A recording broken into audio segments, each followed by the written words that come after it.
champ is here. Alright, this is my shit right here. The champ is here. This shit is crazy. The evil genius. Exclusively Friday! Y'all, what it is, what it do is what my man always says, right? Here we go. It's 4luvofboxing exclusively at the top of the world on a Friday. You know what it is. Introduce yourselves, my people. Yo, what up? It's your boy Jerry, aka Valley of the Sun. You can find me on Instagram and Twitter at Valley of the Sun. Big boxing aficionado, welcome back to the 4luvofboxing podcast. Live here at the RTU Ikon Radio in Central Phoenix, as we always do every Friday night. Apologies for the late delay, but we are here. We are live. We're ready to talk some boxing banter with my brothers. To my left, this man needs no introduction. He needs an introduction. But I'm going to give it anyways, though. He's going to give his own introduction. He does. Boxing fan, what it is, what it do, it is your boy Rob, Mr. LP, representing that Boxing like always. Though, here with my people is my partners in crimes at the Ikon Radio, RTU, Respect the Underground Radio Station. Love the fact that we get to call this our home. I'm so blessed and thankful to the man, the mayor of the Underground Justice, for blessing us with this opportunity. Word up. To continue to serve you guys up in this station. And with that, we got some big news and big reminder to tell you guys about what's going down tomorrow here in the Valley of the Sun. But more information to come in regards to that, to the Summer Fest that's about to go down tomorrow, August the 15th. But my man's right here to my left. Go right ahead and introduce yourself. I am the one and only great one from the best city in the world. Where's that? That is Phoenix, Arizona. Puro Big Bad! He's the lone Ghetto. Bird City. Lone great wolf in the house, man. Hey, listen, we're going to pay the great one a little bit of homage real quick. At the count of three, we go at 1, 2, 3. Happy birthday to you. Happy birthday to you. Happy birthday to the great one. Happy birthday to you. Let's go. Let's go. Thank you for blessing us with your presence today, bro. And congratulations on your birthday. Yo, a lot of boxing stuff going on, man. Fill me in, bro. Yeah, I'm telling you. that's happening. I mean, we had a slow week last week, with the exception of the MVP show that was on ESPN, the women fight card out there in Orlando. The 4 fights that were televised on the main broadcast all went the distance. It was one of them cards that was kind of like, you know what, like it was good boxing. Yeah, right, and you got some blood and stuff like that. They showed their quality, but there was no KOs on the main event. If it flew under the radar for you that were looking for like spectacular KOs, this wasn't the event. But there was a lot of good quality boxing. 2 new champions were crowned in the women's divisions. My girl Sugar Neeks took an L in the undisputed bantamweight title defense. Shout out to old girl that she fought right there, man. She was tough. Thorsland. Man, she came off of maternity leave and went straight right back into an undisputed title fight because she lost the belts that she never lost because she took her maternity leave and went back in there and fought the champ and took the titles from the champ. That's how you do it, boys. You know, when you get a title opportunity, how you do it. You get a title opportunity, and you ain't gonna get too many more of them in this game. So she went in there and she was a traveler. I believe she was from man, she's from one of the countries out there in the Europeans. It's UK. I don't know. I don't think she was UK. No, that so the champion. Please don't tell me it was Ukraine. I think she was like a Swedish or something like that. It wasn't Ukraine. I think he would have known. I said UK. She wasn't UK. No, she wasn't. She wasn't English. So the champion, she was Australian by way of New Zealand, and that was Sugar Neeks Johnson.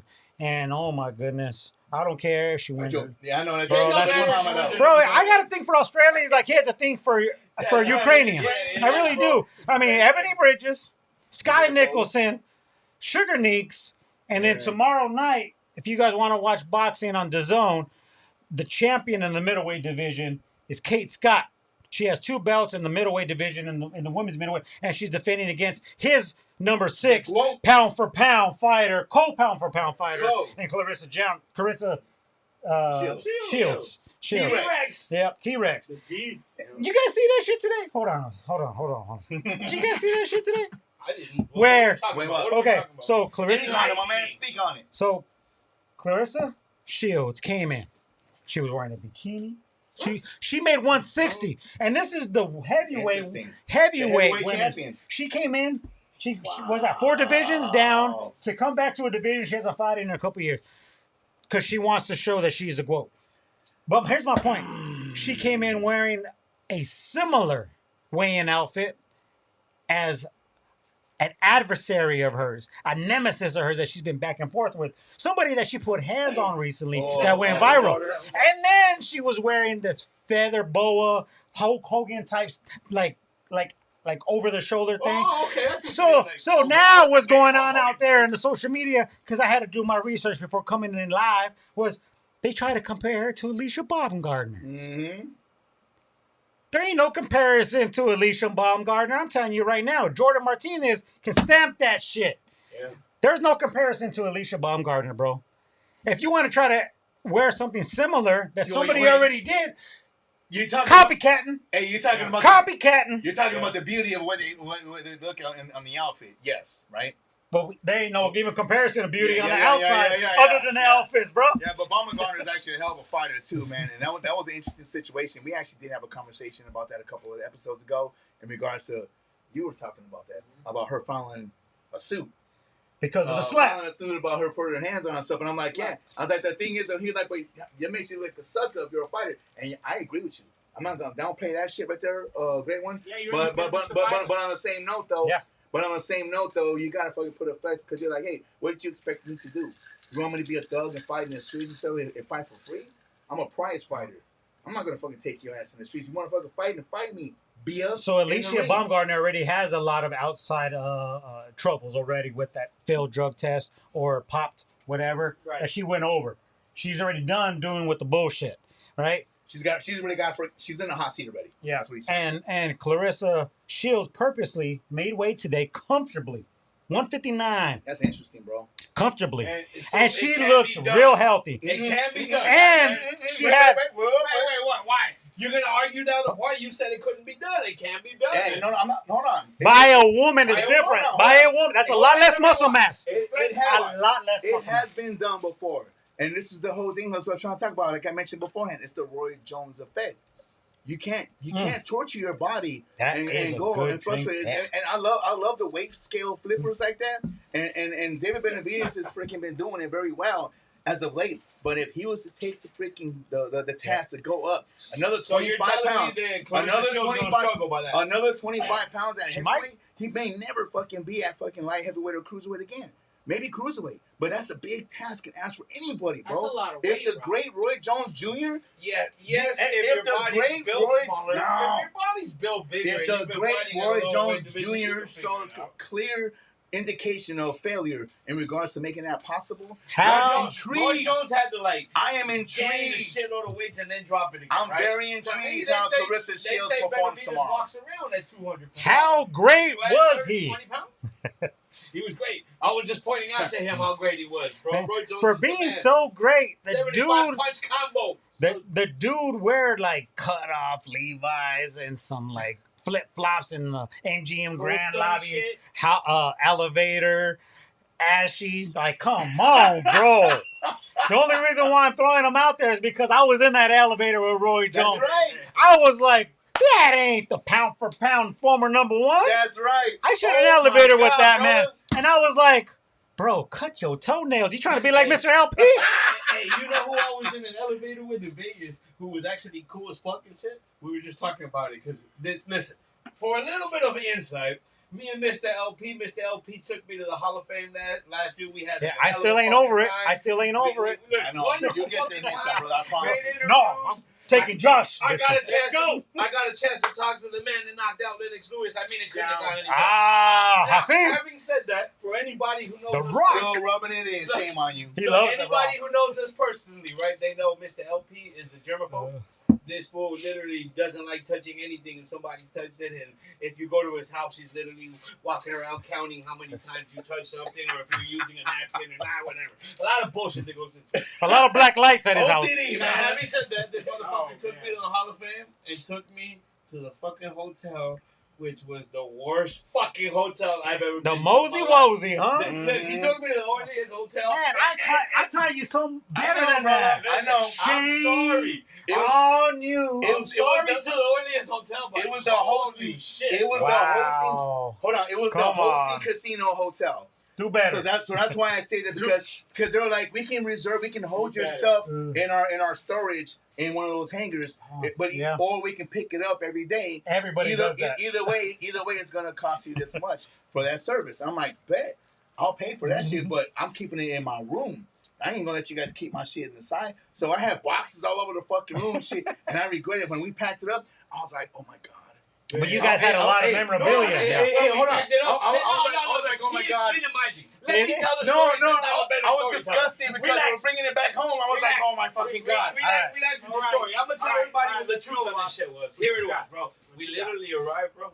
We hit up the room, right? We're in the It room. wasn't even. Hey, by the way, shout out wasn't to even a Leslie room. Ortiz. It was a We are studio. gonna keep it going. Big Whoa. shout out. Thank you for watching. Whoa. Leslie Ortiz, you already know. Leslie, Yeah, what look at that, up? bro. So yes, big shout out anyway. Keep watching and supporting. Thank you. Look, we arrive in Vegas, right? Cool. They take us to our room. Right off the bat, if you know he's a germaphobe, then you know what the fuck that is, right? We walk in, there's crumbs everywhere. Oh. Crumbs and trash everywhere. Like Dirty. literally, somebody had just been eating on the fucking table and they left a mess. So Guns and N' they Roses, just left it. Guns N' Roses party was They were happening before you got partying, there. and they didn't even fucking clean it up. Hold on. Right? We go to the One of fucking beds. No, one of the beds were wasn't even unmade. fucking wasn't even fucking Wow. made. So that's how we walk in, right? Hey, that's So- what happens when you hang out, Mr. Elm. So I start looking around. I'm like, oh, okay. And This then is what it right, is. So as soon as we get there, so he gets on the fucking horn. He's like, fuck this. We can't have this. Blah, blah, blah, blah, blah, blah. Cool. Orleans responded and said, we're sorry, gentlemen. We're moving you to a Okay. different room. Good for We you. arrive at the next fucking What? room, and the first fucking thing I see everywhere is little fucking roach critters that are not exactly to my standard. I'm not really digging the whole roaches everywhere, right? So it's nothing And- that you smoke. No. Listen, it gets worse. It gets worse because You can't put 'em in a zigzag. I'm having a hard time dealing with it. So you're right. So 100% what I say is, fuck this. I'm going outside to have a fucking smoke. And I stomp my happy ass outside, light up my joint. I'm Motherfucker okay. was fucking on his feelings. Now, Yeah, now he I'm said back. it. I'm relaxed. He's like, do you know who I am? I come back inside. I come back inside. Listen, and Guapo Damas is saying, "What's up, right?" Bougie dominance. Hold on. Listen. This is how bougie it was. I walk back in and You know, motherfuckers stayed at the Red Roof Inn. I'm a little blaze and I'm feeling good, right? So I'm like, all right, we're gonna pull up some fights and we have some shit to talk about. Oh, yeah. Forget about the roaches. I go in, Wait, yeah, fuck the roaches. I hit power on the fucking TV, and the TV's volume control is on some bullshit. It only plays at At high 100%. volume. So, like, if somebody's Boom, screaming, boom, I'm like, boom, bam. right? And they're like, oh, we're gonna have to cut it off, or they're calling on us. Fuck this. So I'm so agitated. I'm like, fuck this. I'm watching it like this, and I did for like the next 3 hours. I'm fucked like it felt like somebody was having a party, Screaming. in our room, screaming. Right? Well, Hey, look, Trump's the director though, and here's where the cool shit starts to intertwine, right? Because the story is that now you know where we're staying. But having said that, Mr. LP, take notes. This is the story. yeah, that's why I said I'm a better storyteller than him, bro. So listen, All right. this is where the place Get is the being fuck to had. the point. So the Orleans Hotel is there. So here comes Trump's the director who gets in there a little bit later than He we are flew because in. he's flying flew in. in. And he's getting there a little bit later. But on his way in, Benny Paz is what's up with him all the time. And he's like, hey, I was just chilling with Benny Paz, but he was in space. Which we confirmed the next day because he was still in space when we got a chance to interview him. But that, so that was pretty cool. Shout out to Benny right? Paz, bro. Paz Shout has out a to baby. Benny Paz. Then I go upstairs, bro, and I'm like, fuck this. I got to smoke another joint now at this point to get through all this aggravation. I go downstairs, and this goes back to the original point, which was, then I'm in the elevator. Who's there? Zap Judah. And Zap Judah's going Super into the Judah, Hall of yeah. Fame. Yeah, he's going into the Hall of Fame that weekend. And unlike some other people that this will have problems with, Zab Judah actually was super cool. And it's like, what's up, dog? Start chopping it up. In the shitty hotel? In the shitty hotel. No, It's it's the the Hall of Fame. hotel. But that's the That was the hosting hotel. That's So they have to be Hosting. Yeah. That Yeah, hotel okay. hosted. and Not it was- that there was hoes there, but it was the no, hostel. Not a hostel. I don't go to Vegas for Not a hostel or brothel. No, we're talking about the Do not feed them Hosting. Do not feed them hoes. So we're talking about the absolute greats of boxing, bro. Yeah. Legends. Michael Moore. That's fucking Vegas Michael for you, St. bro. I know Zab Judah. Fucking Listen, Timothy so that was the Bradley. second part of it, right? What's So going on? that's Sponsorship was That's at an all-time low And then. that's Zab Judah, and that was him in the elevator. I come out of the elevator, he said, "What's up?" Yeah. Just keep chopping it up, and he walks off. And as I'm walking through, Michael Nunn, boom, walking into the elevator now as I'm going back up, and Michael Nunn stops, and he's got groceries in his hands and shit, because he's actually been staying there for a couple weeks. He said at that fucking point, right? He had been doing some shit with promoters. No, He's no, involved no, with the no, event. no, He's no, involved, yeah. Yeah, he's involved. So he was literally in the booth next to us once we actually opened the thing. Yeah, Right? he said But right at that thing, and he's with being his, inducted. with his He's little one of the ass dudes 10 being by 10 inducted. booth. Right? Damn. So listen, he's Calm hated. down, He's bro. hated. That's the part that it starts, Calm right? down, bro. But with me, Yeah, Michael he's Nunn not was cool. hater-rated. Yep. Listen, he put down his groceries. He's He was like, "What's fucking hating up?" on us, Took some dog. pictures with me. The next Hating day, on you. he looks at Mr. LP and he goes, "Nah, I won't take a picture with you unless you got a little bit of this." And that's why he's fucking bitter Little about bit it. of this? But yeah, but in the hotel, Hey. it was cool. Hey, he was Hey, staying in the hold same on. room Hey, y'all was hey, staying in. Hey, Michael Nunn. Motherfuckers, they Uh-huh. brought the roaches. He's like, this motherfucker's at the TV on blast all night. Listen, since you brought to this, I'm just going to share this. Michael Nunn booth was literally a chair away from us. Like, he's right He could go like there. this, bro. What's up, Michael Nunn? But our 4-level boxing booth was a 20 by 20. We had Look. the biggest booth in the fucking place. Look, We had the biggest front row center. As soon as you walked in, you saw our shit. And Michael Nunn- faux love of and boxing. Michael Nunn sat next to us. And that motherfucker saw the setup and was salty as shit. What he saw was this motherfucker had cheese. And he's like, nah, bro, I'm here working, bro. And I was like, so am I, mother. You know what? We were, bro. Go fuck yourself. I didn't tell him that shit. It's fucking Michael Nunn. But I was like, You just did. You wouldn't tell him that right now, but it was right there. You just hey, did. I was like, Hey. Michael Nunn, that was. Do me I a was favor. like, Hold on. I was like, Hold on. hey, Hold on. Couple dollars. Let's do this right. Look right there and tell Michael Nunn what you would like to tell him right now on these live airways so he can understand exactly how you feel. you had a great career, man. It's full of a boxing, though, baby. We ain't going nowhere. Is that saying? Hit him with Hold on, stats. Hit him with the statistics. You wish, bro. We doing it, dog. How many We at the times was he Hall the of- champ? We had the Michael Nunn. Yeah, did he fight for a vacant No, belt? Michael No, Nunn. He earned Michael it? Nunn was legit. Hold on. Let's Hey. let him Hold talk on, himself hold on. into this. No. Let's give respect where it's due. Oh, now you backpedaling. Now you backpedaling. Michael, second to none, was one of the baddest fucking middleweight champions in the fucking globe. Here we He go. actually holds the record of one of the fastest knockouts. in And the history. gentleman, he's gonna say When he fucking when he knocked out Colombia in seconds with Who? a fucking jab. Who? Yeah, it was a long time ago. Who?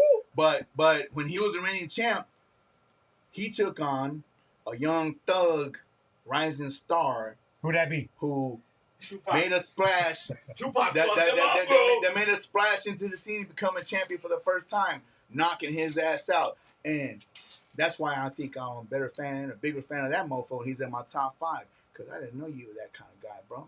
But James Lights Out Tony slept his ass.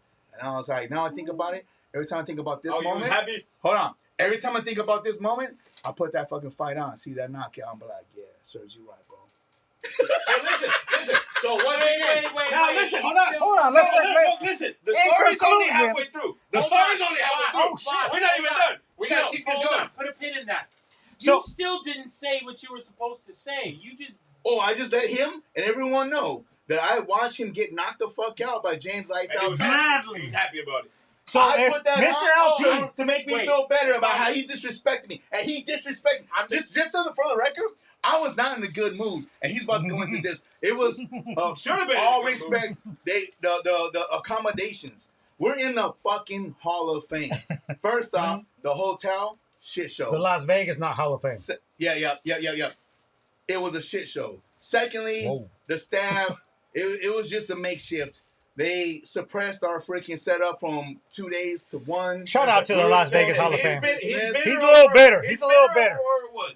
The reality of it is no. They were gentlemen with us in this sense. Yeah. They gave us access and availability to every Right. single one of those fighters that was Yeah. going into the Hall of Fame. They even gave us some behind the scenes with some of the business Again, people I was up in in my there, feels. He was. He was up in He his was. feelings. Wait. And he might be right now. He took care of it. Hold on. BFA handled the business. I was did. so mad. Hold on. You read the room. I was so fucking mad. Dude. There was Listen, I was in we're a gonna fucking make the best ballroom. of it, Hold on. right? I was in a So we're gonna ballroom. go get what we came to get, like and we got it. motherfucking Hey, Fred Astaire right I now. was in a ballroom filled with about 24 plus fucking legends. And your ego. And I'm sitting there like this, like, That's a big. 2 dozen I was like legends this. and 1 dozen of those and legends were named BFA's like, Marco hey, bro, let's Donis. go get an interview with someone. Like, I'm not doing nothing, man. Fuck this shit. Those right here, just So listen, so listen, to go just so we don't continue to waste another 15 minutes before we get back to the story, Listen, I'm gonna finish the fucking story out. Go fuck yourself. Listen, but we were at the You Hall of Fame. coming? Listen, but we were at the Hall of Fame Okay. to cover, right? So we're back in. We actually get into the ballroom Can with I- all the fighters. We got a chance to meet Rafael Marquez. Joel Casamayor was there. Been there. Yeah. What's going on, bro? I was a warrior. Tim Bradley Michael was there. Moore, Zach Judah was there. Everybody was Benny Pat, everybody that was going into the Hall of Fame was there. Murky Sosa, who wasn't going into the Hall of Fame, was there. But if you know Michael boxing, Nunn was you there. know, right? So listen, Michael Nunn was just an asshole to him. Oh, Everybody and else. I had Vinny Panzienza So- sign trunks. Yeah, Fight listen, one trunk we had and Vinny- we and had the Panzienza we had was the all trunks for sale. Hey, and he was- Panzienza came by and said, "Oh, That it's might be fun." why. Was there any Michael Nunn memorabilia? There wasn't. None, not a single thing of Michael Nunn. Hey, bro. So, Hey, Michael case Nunn, solved. Michael Nunn had none. So listen, so But we Vinny make Paz was around. all like, this is badass. We I make haven't around. seen these trunks since the 90s. I can't believe you guys have it here for sale. That's badass. Damn. He was Yeah, blown he was. away. He was. Hold So on. we make our rounds, Shout out to bro. Michael Nunn real quick, because if Shout you out ever to want to Michael come on a 4Level Boxing podcast just- and give him I a got body, something to say. Settle man. it. Settle it. let's do it right here. Fast. Listen, We used to settle. holy face Listen. off. So My I'm bad. getting My I'm bad. getting a chance then. I'm getting a chance to interview Now all we're these recording. legends. It's going well. Let's go. Then all of a sudden, Sean Porter's sitting down. Showtime. Showtime. Sean Porter's sitting down. Then I squeeze over to Sean Porter. I'm like, hey, what's up? We Good start dude. chopping it up Good dude. before we ever interview, right? I tell Adam, get the fucking camera. He's actually a super cool dude, and we're just chopping it up. He's like, yeah, turn the camera. Adam, get off your ass. You ain't doing enough.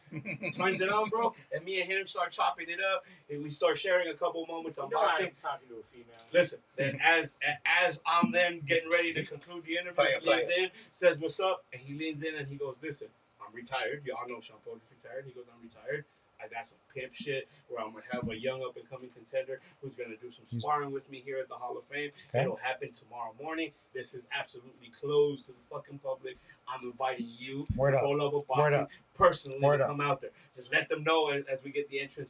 Bam, come out there and see me, right? So then this weekend starts to take a little bit of a switch because even though we're in some shit at the fucking Orleans, we're getting a chance to experience some cool shit. So I'm like, this fool's bitter and Ash heard about how I it's didn't want to going. go, dog. Nothing cooler, right, than sharing this. Now, what everybody must know is that every time we go to Vegas, if there's some dude who misses the opportunity to get some shit done in Vegas, it is Mr. LP. He gets in his fucking feelings in Vegas, and it prevents him from doing other shit, right? We were supposed to shoot a video in fucking Vegas. Canelo whooped fucking Triple G's ass, and that fool went to bed at 10 p.m. in Vegas. So he gets in his feelings, right? So the following morning, it's 7 a.m. in the morning, I get up. I'm like, hey, Trubb's the director. Come on, get the camera, get up with me. And Trubb's is like, oh, I'm tired. I can't get up. I'm like, Mr. LP, come on, bro. We at the Hall of Fame. We got invited to some pimp shit. This fool goes, I don't really know if you got invited. And I'm staying in bed. The only one who does have my back is Chemo. When I get Chemo, let's go, Chemo. Let's go check it out, right? We get up in there. Wait, we actually then... Just to throw salt out there, you heard everyone's name except for Jerry, right? Jerry I wasn't there. He already mentioned. I know, He's still recovering. I from know. it. Thank you. You just made it worse You'll for be him, there. bro. Excellent. Actually- Inside, he just went, fuck, Yeah, bro. Actually, I'm glad I wasn't there because No, listen. I told you. It's because when Mr. Valley of the Sun organizes some shit, you don't have a bunch of this fucking drama. Well, listen, but I find adventure. That too. I find adventure regardless of where you can find it. And we're talking about where in Vegas. I And mean, boxing, Vegas. we're finding an adventure, right? Come on. So listen, the only one who then says cool is Chemo, and he grabs the fucking camera. And you know Let's why? Because Chemo's West Side. go. We then get to the Hall of He's Fame. been through it. And it's weird to see the Hall of Fame with nobody in it. no people are in there yet. Remember, Right. The whole it's setup. gonna You see fucking pull up with a ceremony. Calm before the storm. There's The nobody calm before the storm. The security guards come out and they're like this. Chimo goes, I think they're about to kick us out, and nobody's believing it. I go, hey, Sean Porter invited Guapo Thomas 4-level box. And he looks at his shit. He goes, you're right. Come in, gentlemen. Make sure that you guys are here, but don't get too much of the shit. This is what he did. Watch it. Pew, pew. Yeah, I looked at Cable and I go, look, those motherfuckers are asleep in the Oh, fucking yeah. shit. We go in, we get a chance to see Sean Porter going. There's 5 people at this thing, bro. It's a private affair. It's private, completely private. Nobody's seeing this shit. Hold on, And we're Mr. in LP's sleeping. And Mr. LP's Back in the Roach Hotel. Yeah, back in the Rosary comfortably too. So He's that's he's the part, snuggling bro. with them. So yeah, man. So we turned back around. That shit went well. Sean Porter signed one of the 4-level boxing cards. So anybody at home, you want to purchase that 4-level boxing Sean Porter Sean card? Porter fans, Go check ahead in. and hit me up because it was a great. Nah, fucking but time. hold on. And Big, Sean, listen. big shout out to Sean Porter. It was even cooler because the next day when Sean Porter came through at the booth, he At- starts talking to there it LP, is, yeah. and he goes, "Listen, y'all, I see this fucking card. He's like, tag All me. that happened. He said, tag me. He's like, I'm gonna push that out on my shit too. So he's all like, so where the hell did you get this card? And I was all like, I thought to myself, he came at me. I thought he was coming to ambush. He's gonna sue him and shit. He's about to Yup. sue him. Oh, Yep. who dare Who put dare? my Yep. face on? No. Because I do what I do, and I'm not gonna go to the diligence. Let's shut the fuck I learned up that and shit. continue. Where Well, can but we Sean find the Porter- 4-level boxing Hey, I know, memorabilia? no, but Sean Porter was all like, so you make these? You're I was worst like, promoter ever. I was all like, yeah. I was That's like, me. I was like, yeah, Maybe. I do. And he was all like, oh shit, that's badass, bro. I was like, do you want one? He's like, yeah. I was like, I'll be right back. And I grabbed the fucking extra one, I put it in the fucking seat. I was like, here you go, bro. He's like, man, that's fucking badass, bro. I love this shit. He's like, man, share this to me. Your freaking links stuff, man. I fucking love to fucking post it with my fans, and we'll do it. I'm like, word. Opportunity I was lost. like, word. I was like, let me. No, we shared it. And I was like, hey man, let me sign my card. Much more than that. He signed one of mine and shit, man. He gave me a signature and stuff, and it was all to the love, man. Fuck you, Guapo Damas is homie. I got you. Sean Porter. Man, Sean Porter, every time he comes into Phoenix, he should be coming on this podcast. Sean Porter showed nothing After but that. fucking love, and I got Gentleman. no Now that fool respect was for a that gentleman, motherfucker. straight up. Mr. Alpi, I'm gonna do I got something. love for Sean Porter, bro. Hey, I really do. Look right Him into and Tim that Bradley. camera and tell the people where you can buy that card. You know what? Actually, Not just that card. Let's just talk about this. So the 4-level Jesus boxing Christ. memorabilia, we got T-shirts, we got posters, we got cards, we got signatures, Boxing. we got all One-of-ones. memorabilia stuff. Listen, if Exclusive. you want a 4-level boxing us. shirt that was signed by everybody at the Las Vegas yeah, Hall that of Fame too. entrance, we got that too, bro. And you had Sean Porter, you had Tim Bradley, you had Everybody, Hasim Rockman, you had Stop bringing his name up, bro. Yeah. Hasim It's the- Rockman. hold on, people, hold on. One It's of the the number coolest things 4. was he told me how it felt The knocking out number Lennox 4 Lewis. LUV of boxing. Wait, what was his most famous knockout, Mr. LP? Yeah, I he mean, knocked out Lennox Mr. Valley Lewis, to the bro. Sun? He knocked I out. was talking about that recently. I love that. That was Who we great. talking Hasim Rockman. Oh, yeah, Lennox Lewis. By bro. the way, I was at his dad's house watching that Hasim Rockman fight. is a fucking giant, bro. Like, he didn't look big in comparison to Lewis. I met him in person. His fist was like Rodman's a the monster. size of my torso, bro. He ain't He that won't diss him. big. He will not diss him in person. I call bullshit to that. He's gonna go talk about it. Nah. Bro, I was so excited when he knocked his ass out, bro. I thought we was Because I was jumping, like, bro. I was all like fucking Hey, like man. Hulk Hogan Team American. But then I was like, man, Lennox Hulk Lewis Hogan. came in looking like shit, bro. He came off Ocean's 11. Yeah. You know what I mean? He was not taking him seriously, bro. And then that rematch, he's like, put the Beautiful. fucking face mask. He's like fucking changed fucking gears. And he came out and he fucking dominated Rock. Oh, hold on. And I was like, damn, Do you remember what he walked into? the big payback. Yes, sir. There's Yes, sir. There's only two fighters that I heard come out to the big payback by James Brown. Was that fight Lennox Lewis and Oscar De La Hoya? Versus who? I think it was a compilation Was against. hold on, it was Shane Mosley, but he It was. It was. I think it was Fernando Vargas. Oh, I think it was he a smashed him. compilation. It was a smash compilation, but it was one of those. And I was like, oh shit! And then it fucking turned into like fucking Vicente Fernandez or some shit. It was fucking dope. Two fighters I've seen come out to that shit, and I was like, they both put in that work on that rematch. Hey, you come They in. weren't playing. Hold on, you come into James Brown big payback. You better get that. You better. dub. You better. Shit, you Yeah. better get that dub. Yep. When Mr. LP makes his comeback to defend the 2-time Golden Gloves, it's gonna be the big payback.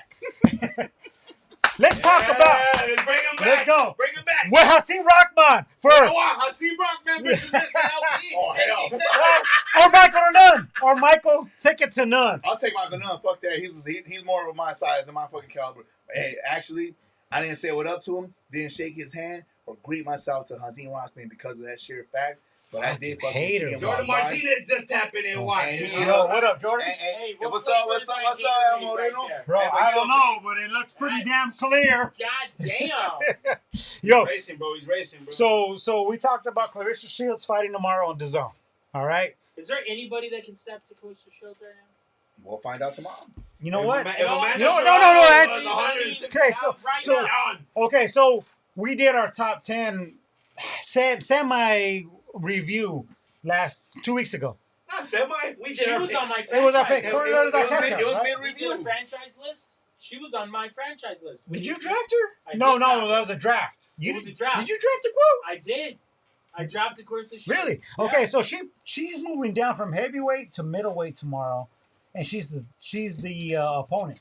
She's a challenger, undefeated challenger.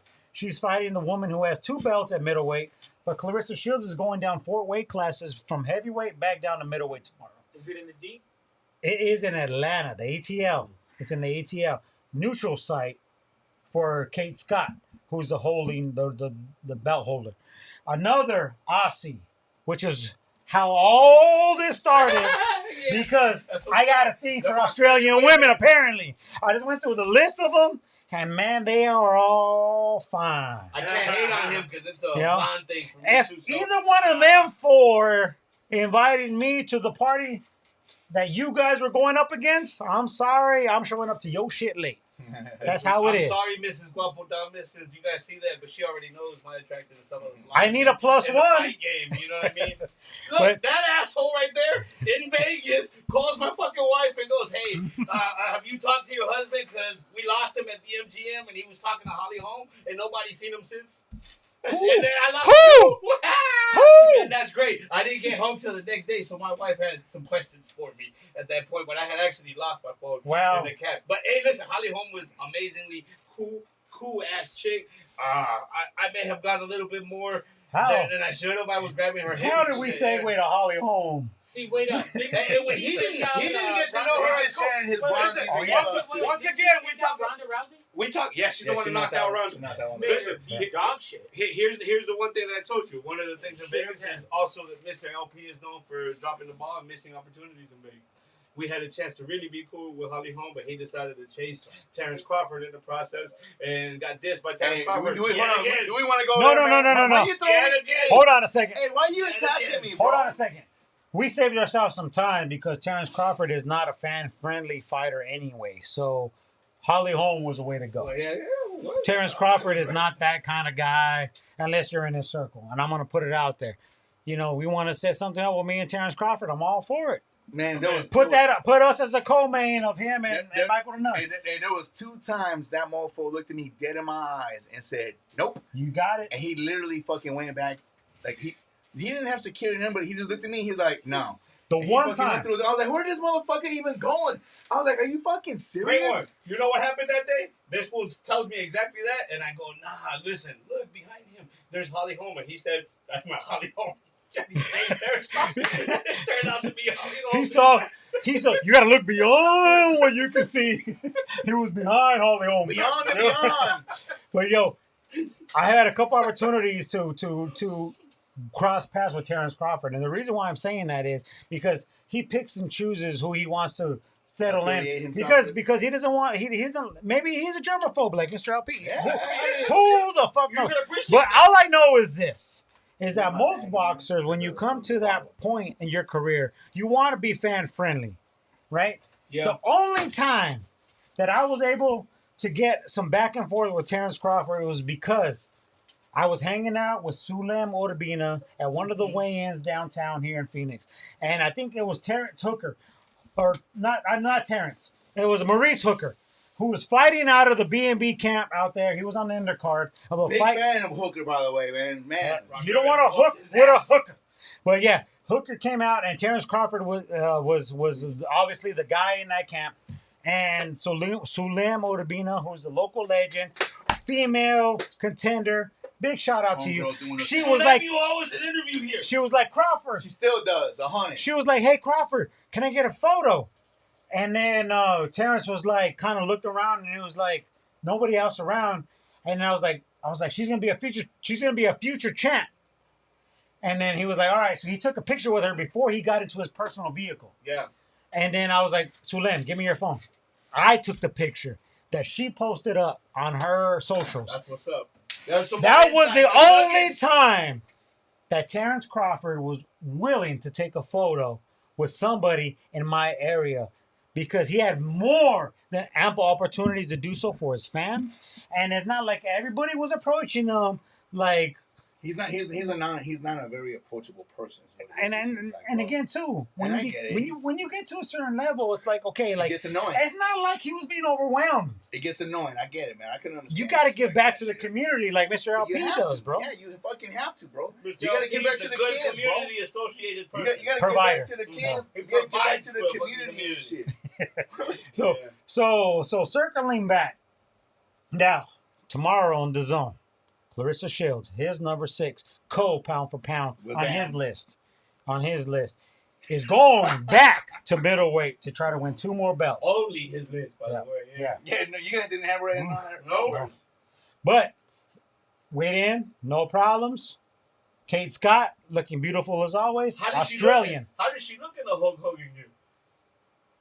Feminine?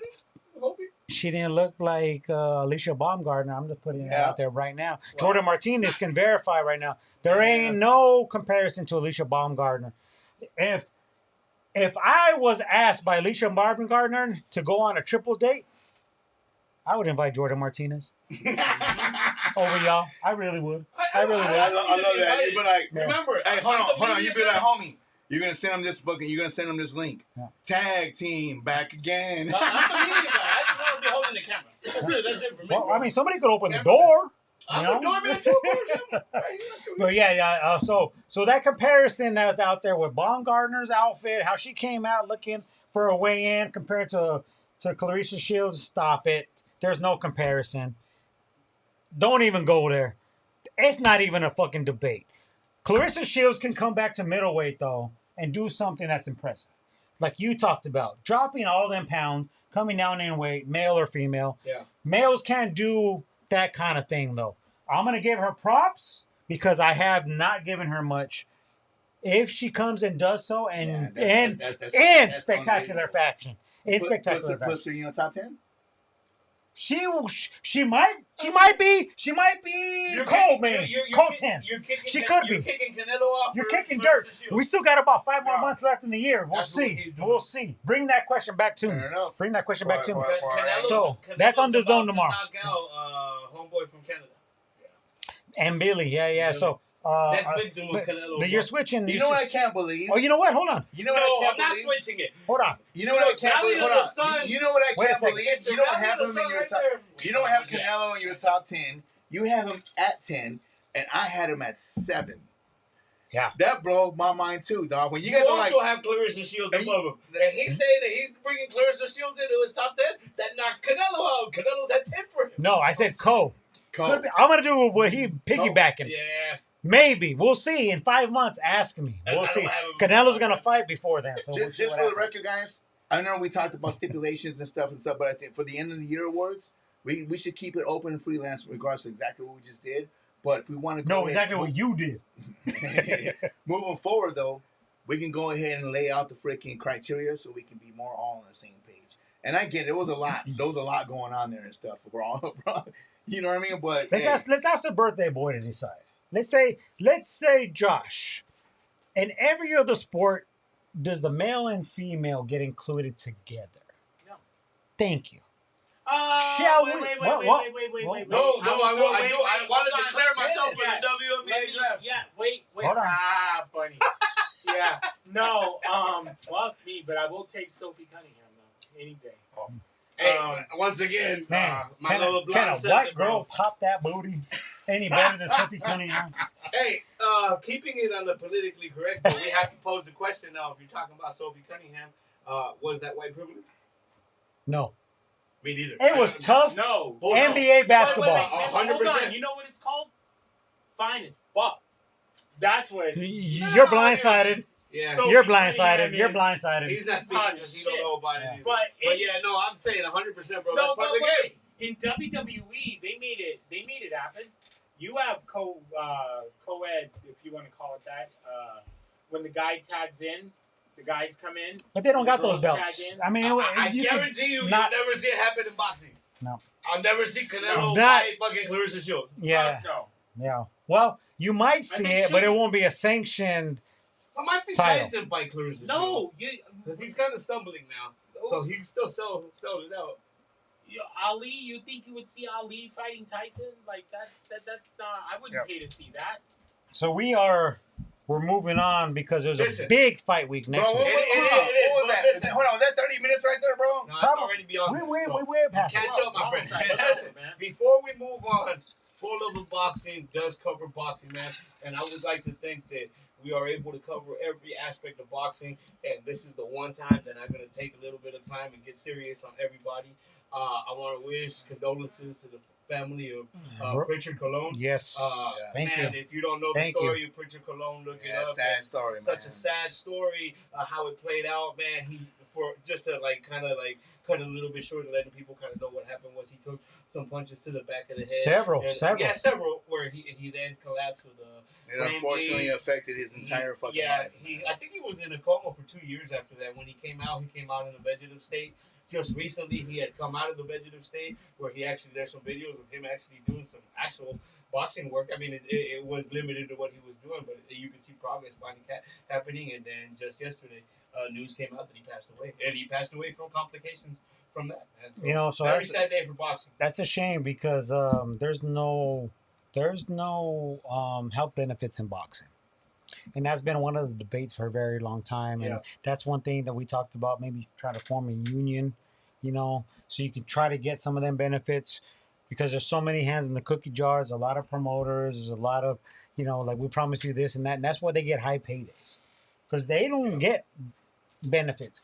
They have to get their own. Yeah, there is no and that's a big big cost out of pocket. So when something like this happens, we bow down and you know what? Let's do a 10-second silent. Let's do a 10-second 4luvofboxing silent count right now for Richard Colon and the Colon family because it's long overdue, but it's unfortunate that it took to this level. Yep. And with that, though, hats off too, gentlemen. I didn't even get my hair did today, but it's pay our respect, dog. Always good. Let's go. It says in the ring 10 count, but it's 10 seconds. 10-second silence for Richard Colon. Rest in peace. Rest in paradise. Silence here on 4luvofboxing. Richard Colon.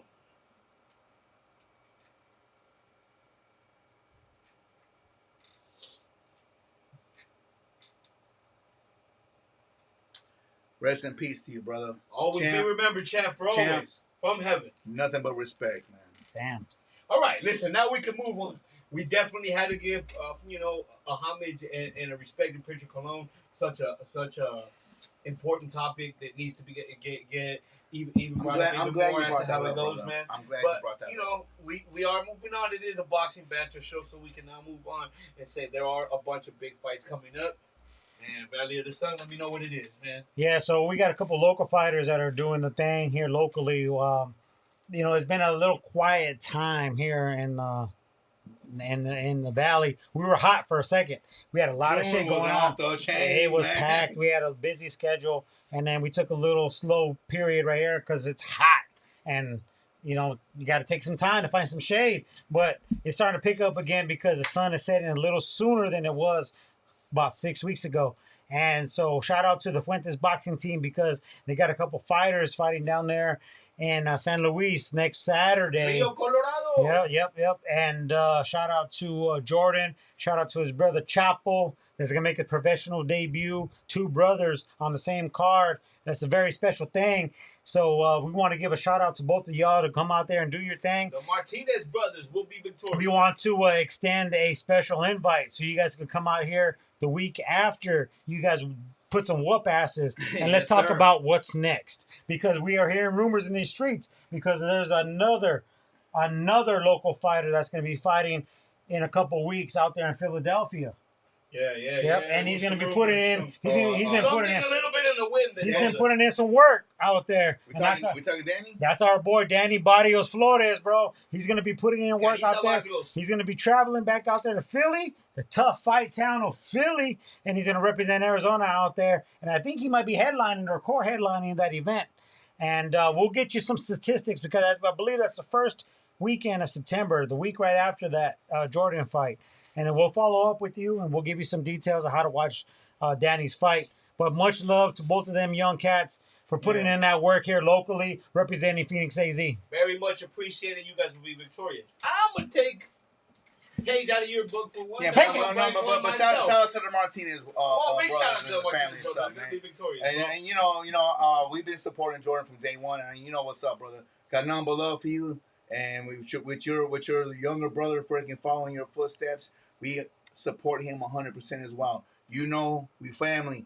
You're always welcome here and stuff. When you guys are done with your training camp and you guys done with these fights, get your butts over here and let's talk it. Handle that Let's business. talk. Let's talk. So like now, we since we always said do, that, I nothing said but I'm going to take a respect. page out of your book. October 23rd, San Antonio, Texas. I've seen It's the the top rumor. rank reported out, right? It's a rumor. That's the big rumor. Top rank. Oshaki Foster. And Emmanuel fucking Navarrete. Emmanuel. Hold on. There's nothing signed. They're talking about rumors, though. Yep. Hey, I'm going to eat my words because about 2 weeks ago, I was like, there ain't no way because Oshaki don't want that smoke. But if Oshaki signs, From what I hear, wait. from what I hear, Navarrete hasn't signed. That's from what Should I be heard. interesting, man. Maybe it's because it's the block of time. Hey, Holmes. Listen, It's going to be in San Antonio if it happens. It's actually the 24th.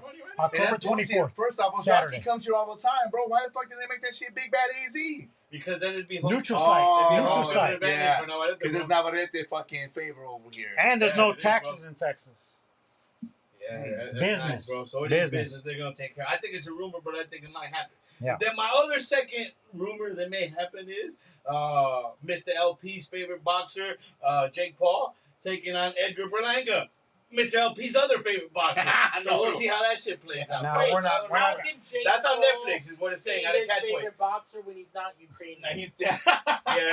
Or on a Rumor- Full Level Boxing t-shirt. Rumors He's teasing. are that Jake Paul's parents are Ukrainian, though. I will just throw that out there. There's a, yeah. Get out of here. Jake I'm just saying, Paul's I'm just saying, mom bro. got around. I'm just saying. What? Brown. I heard the real name Brown. is Jake Paulinchenko, bro. That's how I heard about it. So I don't Jake know. Paul and Jacob. Jake Paulinchenko, bro. Speaking of Jake Paul, they have the first fight Paulinchenko. live on TikTok next Friday, the 21st of August. Oh. It's an MVP card. It's an MVPW card on TikTok live. That shit's gonna fucking shatter the social media. It's gonna be on Friday. It's the day before the 22nd, Who's fighting? the 21st. The headliner is Amanda Serrano going for a record-breaking knockout for women's boxing. She is, and I'm stamping it right now. She's gonna break the record of Christy Martin. Yeah, she's gonna break it. tied the record in her last performance. Yes, she's And we were breaking just the talking record about it. right I now. was telling Mr. LP that So- props to her. She's like literally just fought 2.5 months ago, and she's turning right back. Yeah, it's around gonna be and amazing. I mean, fucking badass. okay, again, shout out to MVP for all the shit that they're doing, bro. What's For the real, record? for real. 37 knockouts. 30 So something plus. It's high. 37 So knockouts. She's tied with Chris if- Knockouts in women's boxing. In a crazy world where there's co-ed fights, Mr. LP or Serrano. Serrano She's beats him in under 2 rounds. Hold up. Under 2, you're not even giving him 3 rounds? She's got. Is it a 2-round fight or? Hey, Hold on. She's Is gonna it beat him in 2 under minute 2 rounds or 3 minute And she's rounds? gonna carry the fight, bro. What you got? 2 minute rounds or they 3 minute know rounds? this. What they know is this. I'm a sucker for Boricuas, bro. Yep. Hey. The fuck She is go- that? So that's- to do with Oh, that's what Everything. I'm gonna let her knock me the fuck out, baby.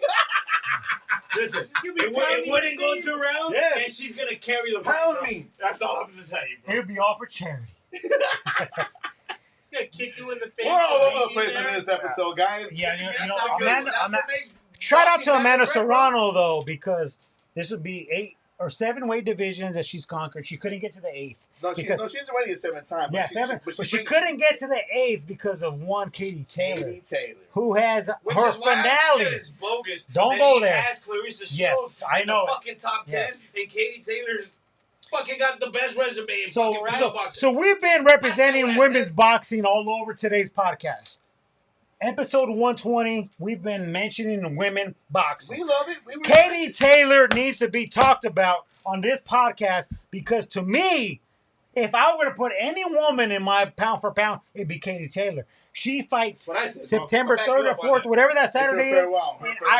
And she's doing a farewell media tour too. She's doing all of that. I wish she made it stop in Phoenix, but I know it's going to be more on the other side of the pond. I heard that she won't stop in Phoenix because she's afraid that there's a certain Mr. LP that'd be like this. All up on it. She's like, nah. I'll be like, put them legs over myself. You know what? We might meet her in Vegas when she retires. We might. So yeah, a lot of good boxing coming up. Also on the 22nd that we haven't talked about is Rolly and Teofimo Lopez. We haven't talked about it on air, but I've been educating them on how Teofimo's gonna whoop the fuck out of Rolly. And I said what I said. You already made you really jumped to the gun and stuff, but that's the whole game. He's knocking him out. So this is okay. Is this fight on the zone? Okay. Pay-per-view? Let me do Valley of the Sun things. All right. Right about now. Do it. How much you want? Ooh. All of it. Because I'm telling you right now, bro, Rolly is a different fucking dude. I like what Teo. Live on the air, we're saying we're throwing $100. Winner to winner. He's picking Rolly. I'm picking Teo. What's up? We doing it? Valley of the Sun. As I'm wearing a Cardinals Valley jersey and shit. Bro, yes. Don't be throwing AZ into it. It has nothing to do with it. You know what? Even in respect that Larry Fitz going into the Hall of Fame, I said $100. Okay. Let's do $110. Yeah. You want to add a 0? Yeah. We'll add a 0. You want to add 1 0 right there? 1 0 to Larry's now. Okay. This is what we're going to do. It down for Central America, baby. This is what we're going to do right now. We're going to do straight up. No matter how it ends, I'll take Rolly. I take Teo. You got Teo. He's going to disappoint you again, bro. Nah, bro. If you want to put the dollar sign behind it, I don't care. There's levels to this shit. He's not fighting Shakur, bro. Put the number on it, and I'd be more than happy to oblige. Well, after you guys are done dealing, you guys bartered there regarding that fight. You guys got locked in, but let's talk about that fight though, because what do you think? Hold on, that's what I'm saying. It deserves at least fucking 5 minutes of our time on this out of all the fights that are going on, this is probably the one that offers the most banter. It's the one that you can maybe more like 10 fucking minutes. Maybe Ryan here's something that so let's Ben are gonna get a little bit more banter going into it just because they're that great talkers. Did you guys see the sit down? You guys see the DAZN sit down? Seen it. I'm going to see you tonight, need though. to because if you haven't, it blows my mind how much these guys know each other. They go back from the amateurs. Well, you would expect that, right? They both came from the same area, and they have both sparred each other. One thing that surprises me is this: because of his arrogance, Teofimo, they had the multi-questionnaire with him regarding who's prettier, who's the better shit talker, who's this, and giving respect to his dude. Teo wasn't so arrogant about everything. He actually was fucking even saying Rolly. He's been humble sitting across from Rolly on that sit down. They got some shit that they don't want to talk about because they have, like, there's some fine line shit that you don't bring up in public. Okay? They know each other so fucking well. So with that, yes, they do. I'm gonna go ahead and start fucking tapping in more to regards to the details. Who does that benefit? Rolly. Thank you. Yep. Hey, Rolly's a fucking dog, bro. He is. Hey, Teofimo Lopez. Levels to this shit. No, listen. Teofimo Since Lopez, when has he been at any level? He beat Lomachenko. He outboxed Lomachenko. How long ago? Teofimo Lopez is a G2, man. I'm not knocking that shit. I'm not. But Rolly Romero, birthday boy, can you pass that tequila over here? Is a fucking dog, bro. Hey, I think that video. Listen. That video. Put it up there. That video of him fucking sparring that motherfucker through that cheap shot. And that's the dog. He was like, man, you could miss me with that. And he fucking Oh yeah, judo fucking flip that motherfucker. Like, man, fuck you. You ain't doing He that ain't shit. playing. He ain't playing. My point, man, Rolly is a fucking dog, though. So is Teal. But there There is you go, levels. Josh. But there is levels. There you go. And in all actuality, man, G to G, Latino to fucking Latino, bro. Something, I don't know what, Yeah. but something is fucking, I'm Different. leaning towards Rolly Romero Some- in this one, bro. I love Teofimo Lopez, dog. I 100% This do. is where my argument's at, right? I stopped underestimating Rolly a couple fights ago, bro. Hey, He stopped underestimating Rolly when Guapo Damas was the only one picking Rolly. Shit! So Having said that, once you listen, picked him is when he fucking started realizing, and you. Listen, no, here's where I'm at with it. Is Rolly did extremely well against Ryan Garcia. To me, Ryan Garcia is a very left hook, and that's all he's got coming in that weight class. Where I think He underestimated Rolly. Teofimo Lopez can put together fucking punches from all angles. Cheers to Rolly. Teofimo Lopez gets in beat, the bottle, bro. gets beat by gangsta very shit, good homie. boxers. To That's me, how we do. Rolly's a great athlete. Rolly's not necessarily a great boxer. That's what I say. He doesn't have to be. Yeah. He doesn't have Hold to on. be against Hold on. against a Teofimo. Hey, hold on. You don't think so? He doesn't have to be. BFA. Teofimo doesn't throw enough punches. BFA, one of your favorite fighters is a great athlete, but not a great boxer. Roy Jones Jr. Okay?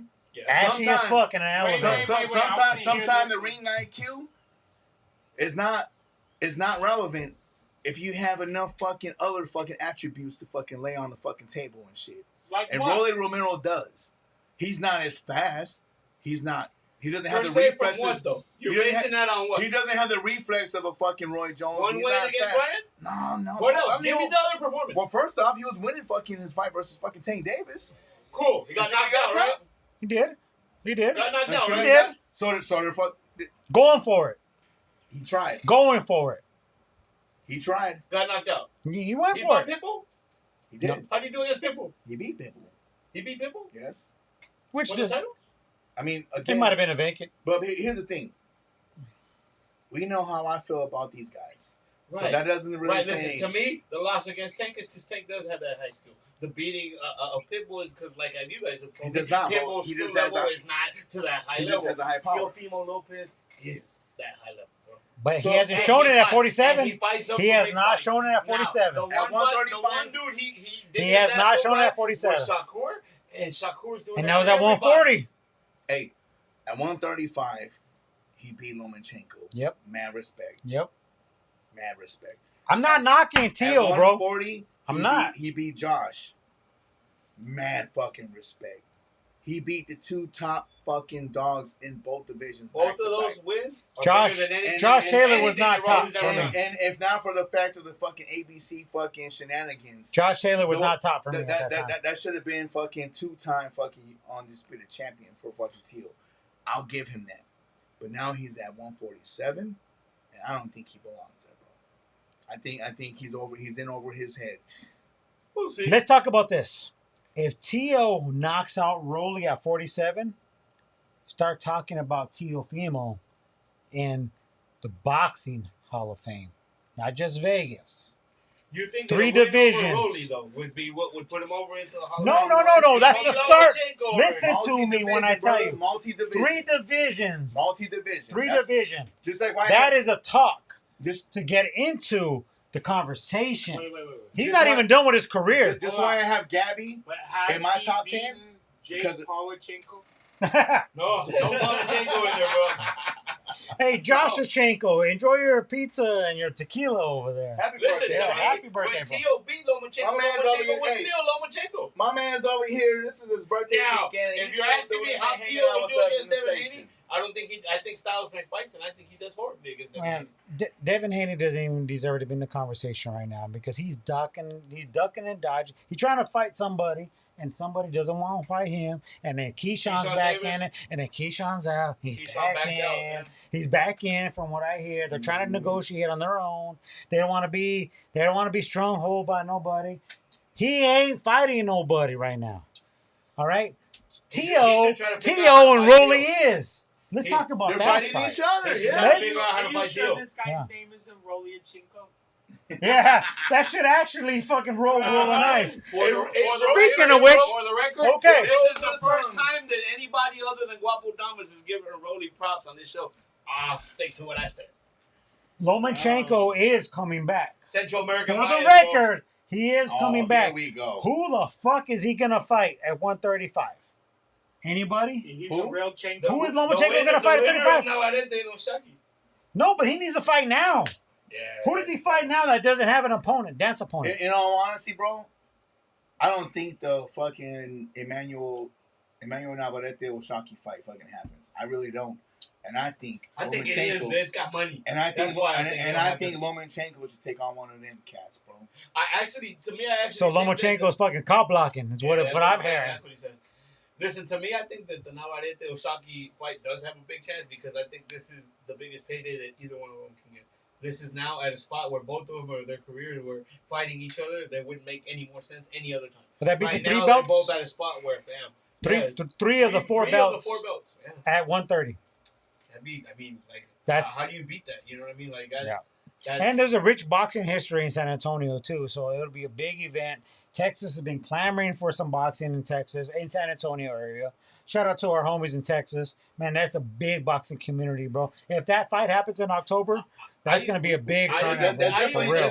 That's definitely what we need to take into consideration making that trip because it's been a few years since we hit fucking Texas. I Bro. even Your think boy's that- going to be traveling soon. I even think it is genius. I think that fight would they have it in the place where it would do the most business because I think Yeah. it even would do more business there than No even doubt. Vegas because you have a big pool of the black Yeah. community that supports the black boxers. Speak you on have it. the big Mexican community that's going to support the Latin boxers, bro. Mhm. So it's a big contrast, and then you have your actual educated fight community Yep. in Texas also is there. It's just gonna support the guy who's their better fighter from their perspective. Yep. So it'll make it a big, great atmosphere. I don't I'm think it's excited a- to see how that happens, bro. I don't think it's a stadium fight though. No, I think it's going to be at The the Spurs, the put it at the Spurs Spurs, yeah. arena. So the Spurs Yeah, holds hold like on. The So, dome, 18, not a 20,000. stadium arena though. So it's still that's still It's solid. not the Alamo Dome. Right. It's still You know, solid listen, shit listen. And you pack in 10,000 or 15,000 people. I don't Oh. know fuck what arena is Lit. that. Yeah, Lit, bro. atmosphere is amazing. Lit. But yeah, a lot of good boxing. Talking about atmosphere, coming up. bro. That's one of the questions that me and you were having this conversation the other day. That they're gonna bring the Tyson Fury and AJ fight here to the States. That's bad. And to me, I think that's a mistake That's a because bad you can move. take it and put it 100,000 So people there's- in a soccer stadium. So over there. there's too many logistics that we can't understand or fathom as a fan. Yeah. Yeah. Okay. Ultimately, what it comes down to is this, and I'm going to try to make it as simple as possible: is Turkey and Sella, who are the financial backers with Netflix, they want the fight to be in London, as well as Matchroom Boxing, who promotes AJ. They want it to be in London, in the UK. But the fact is, they want to address as much prime time viewers as possible, Yeah. which in the US is 7 to 8 p.m., maybe even 9 if you're pushing it. That means it's like 2 a.m. in the UK. 7 to 10, yeah. Right now, the British Boxing Commission will only allow events past 11 p.m. local time. That means that if this fight were to happen in the UK, it would have to be 2 a.m. in the UK market. That's a lot of fucking money and a lot of fucking segue deals to make happen. Instead of doing all that bullshit, why not do it in the States and then put it live in the UK at 2 a.m. and have it in the States at 7 or 8 p.m. or whatever it is. And I hear what that's you're saying. where it's coming at. I hear That's what what you're it's coming down to. I I get get what that you're saying, part but of it. I'd rather it be the other way around, bro. It should be an afternoon fucking fight for us, dog. We should let them fucking host this But shit. they want the most eyeballs. The most eyeballs on it. And that You want means me to tell you why prime I time. still think that would still be the most eyeballs? If they do You it in the right there, afternoon? birthday boy? Yeah. You want me to tell you what my opinion is? Why I would well, I mean, you threw it up there. Why not? I know that the theory is in primetime there's more eyeballs being watched. I also say that in primetime there's more competition about what you can watch. And to me, AJ and Tyson, for the American consumer, is not big enough to say, fuck it, I'm not going to watch this. In You're talking about NBA basketball and NFL and NHL all Whole bunch going of shit on going at on the at same once, bro. time. a whole bunch of shit going That's on. why you want the primetime views in America. I don't think so, bro. To me, you're going to compete against those views, bro. Because You're going to compete against them regardless. Right, but why go into it right at the same But the time? American market expects the best fights that happen at night. Here's where I would have a fear. We do that. Let me get some of that shit. We do that to put. Yeah, he's dying. Shit, right? Look. Oh, it's right here. One hit, bro, and he's dying. Yeah. This is for the birthday boy. There it is, man. Let's go. To me, Proceed I think with where caution, it would brother. get scary is I think that it would be a lose-lose situation. Yeah, lose-lose situation. If for some Got reason, you tidied up, bro. if for some reason the UFC puts up an event that night, and this is what I mean by that, because then boxing will get shitted because there's not a boxing American fight fan. There's not enough boxing American fight fans that would supersede the UFC that night, and then the UFC would kick the shit out of boxing in the ratings that night, and that would be detrimental to boxing. I think that'd be a negative. That's why, to me, I think it would get less eyeballs. Well, they're gonna work out the logistics. What's best Shit, for maybe them. Maybe they're in bed together. Let's That talk fool is about. supporting the UFC dudes anyway. Let's also talk about September. Yep. Because we got the Mexican Independence Weekend. Wait, look, hold on, though. This is that Central American bias being How pushed out the again to the fullest because we're jumping to fucking September. How the when fuck is that? August 29th, we got the greatest Central American fucking fighter fighting right now currently, Lester Martinez, defending the WBC 168 title. Let's talk there. How the fuck is that biased when you didn't bring him up until now? I just did. I No, was waiting to but get you to waited it. for me to August say about 29th at September. the end. You had every opportunity to bring him August 29th up. at the end, I was So giving I'm props to the so other we're Central biased Americans. because you didn't bring him up till now. Yes. That's on you. Shame on you. I agree. Yes, you guys are biased. You shame on you for Guapo not bringing him up Damas. until now. Hey, trip on this though. Hold on. Fucking Couple- American bias ass motherfucker. A couple of things in regards to that fight though. Two things. One, Which fight? Lester Martinez. Lester. I cannot He's wait. in camp right now with Terrence, and they would, That's what I was trying to get at. bro, I can't wait for that dogs, fight because what sparring Lester. dogs. Hey, because what I know is this: iron sharpens iron, and Lester Martinez Shit. has been spending rounds Bro, upon rounds, dozens of rounds. shame on with you. the baddest motherfucker in Terrence. Bud Because Crawford. I am fucking down to go, and you said I know. No. nothing. Some motherfuckers gotta work. That's the problem. Well, I do too, but I was like, you don't fuck work on it. Saturdays, fucker, so that doesn't count. I purposely don't work weekends. Hey, but that Lester Martinez is getting in that work with He is. fucking Bud He Crawford, really bro. is. And again, birds of So, feather flock together. I mean, I Again, can't iron expect anything sharpen more. iron Bomac- right there. B&B Boxing Academy, bro. Bomac is doing his thing and honing that freaking young man to become a goddamn beast. And I Yeah. expect nothing. Hey, he's gonna take his L's in the journey and stuff. Hey, but when I know do I'm me a favor. confident Tell that Lester to he's work gonna on be his bad. English. Yeah, he's got to Work on that bro. English. He's definitely got to work on that. But the fact that Bud Crawford has been spending a lot of time in the gym working Well, out with Lester, people are all talking about a potential comeback.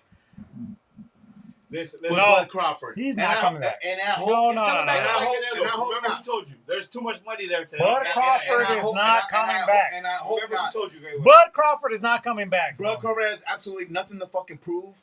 So listen, But if he one of wants the- to be a teammate one of the regarding cool- training his fellow fucking buddies, Yep. because like they've shared training camps plenty over the fucking last year or so, right? Yeah. So like And one of the- I love the fact that Crawford's in there And still you've been putting in that work and clamoring honing them. For Martinez versus Canelo, bro. Listen, and one of the cool things I can say about Lester Martinez is who's the promoter who fights for Pro Box? Pro Box. Pro Box, right? This will be the first time the Pro Box is offering a paid card. They offer their cards for free. This will be the first time that they're not, and they're actually only Saturday, asking for $5 for membership. August But it should be 29th or interesting. 30th. You gotta pay $5 a month to actually That's enjoy it. all the content. That's it. And you can It should be cancel it interesting. anytime. Yeah. It should be interesting. It's going to be at the Galen Center in LA at the That's USC campus. Damn, On the verge but, yeah. of the Guatemalan festival or parade that's down there in LA. Get out of here. It's the fucking place to be. It's the place to be that week, that summer, Yo. that weekend in LA. I'm Yo. saying, Yeah. I threw it out there. Yeah. Nobody took the bait. Yeah, Nobody. no. Josh, you want to go to LA? Let's go. Done. See how easy that is? Take good pictures for That me, is. bro. So, Yeah, no, so it should be that's in interesting. August, but it's September. Top down. September, Mexican Independence Weekend. We're Yeah. going to talk more about that going forward.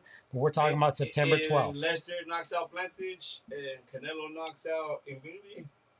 We could be talking about it. That's the next We one. could be Hey, talking about it. could meet a good. But Canelo is losing the Mexican dates as we speak. David, I Ryan. guarantee you, if they put less Who is the Canelo biggest- on Mexican Independence Day, they're so- gonna sell out anywhere. So Josh, Guatemalan Independence Well, Day, wait, the same okay, day as I'm Mexican in. Independence you Day. deal with a lot of people outside of the sport of boxing. I do.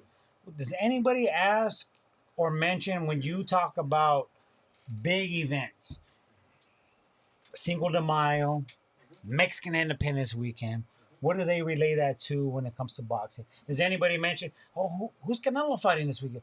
Or, for example, Ryan Garcia is fighting this September. David Benavidez fought on Cinco de Mayo. Do those regulars happen to know that, hey, you know about boxing? What should I know about this fight? Like, are you hearing any of that coming up, or is it stale leading right now? into September? That's a very good word, Mr. LP. Stale. Yes. It is stale. It is very stale, and I work Because in. Canelo Day's not happening. Well, let me. Now, let me now explain. that means it's an open. It's an open game. Let my man get his birthday thing in. So no, I've actually brought it to the table, and I've tried to do some spots and whatnot for boxing, but right now boxing just doesn't have the pool. I'm just being For honest. mainstream media. Yes, like when I came in and I was stoked. I came in all stoked, floating on air when Benavidez won on Cinco de Mayo, right? Yeah. Because I was right.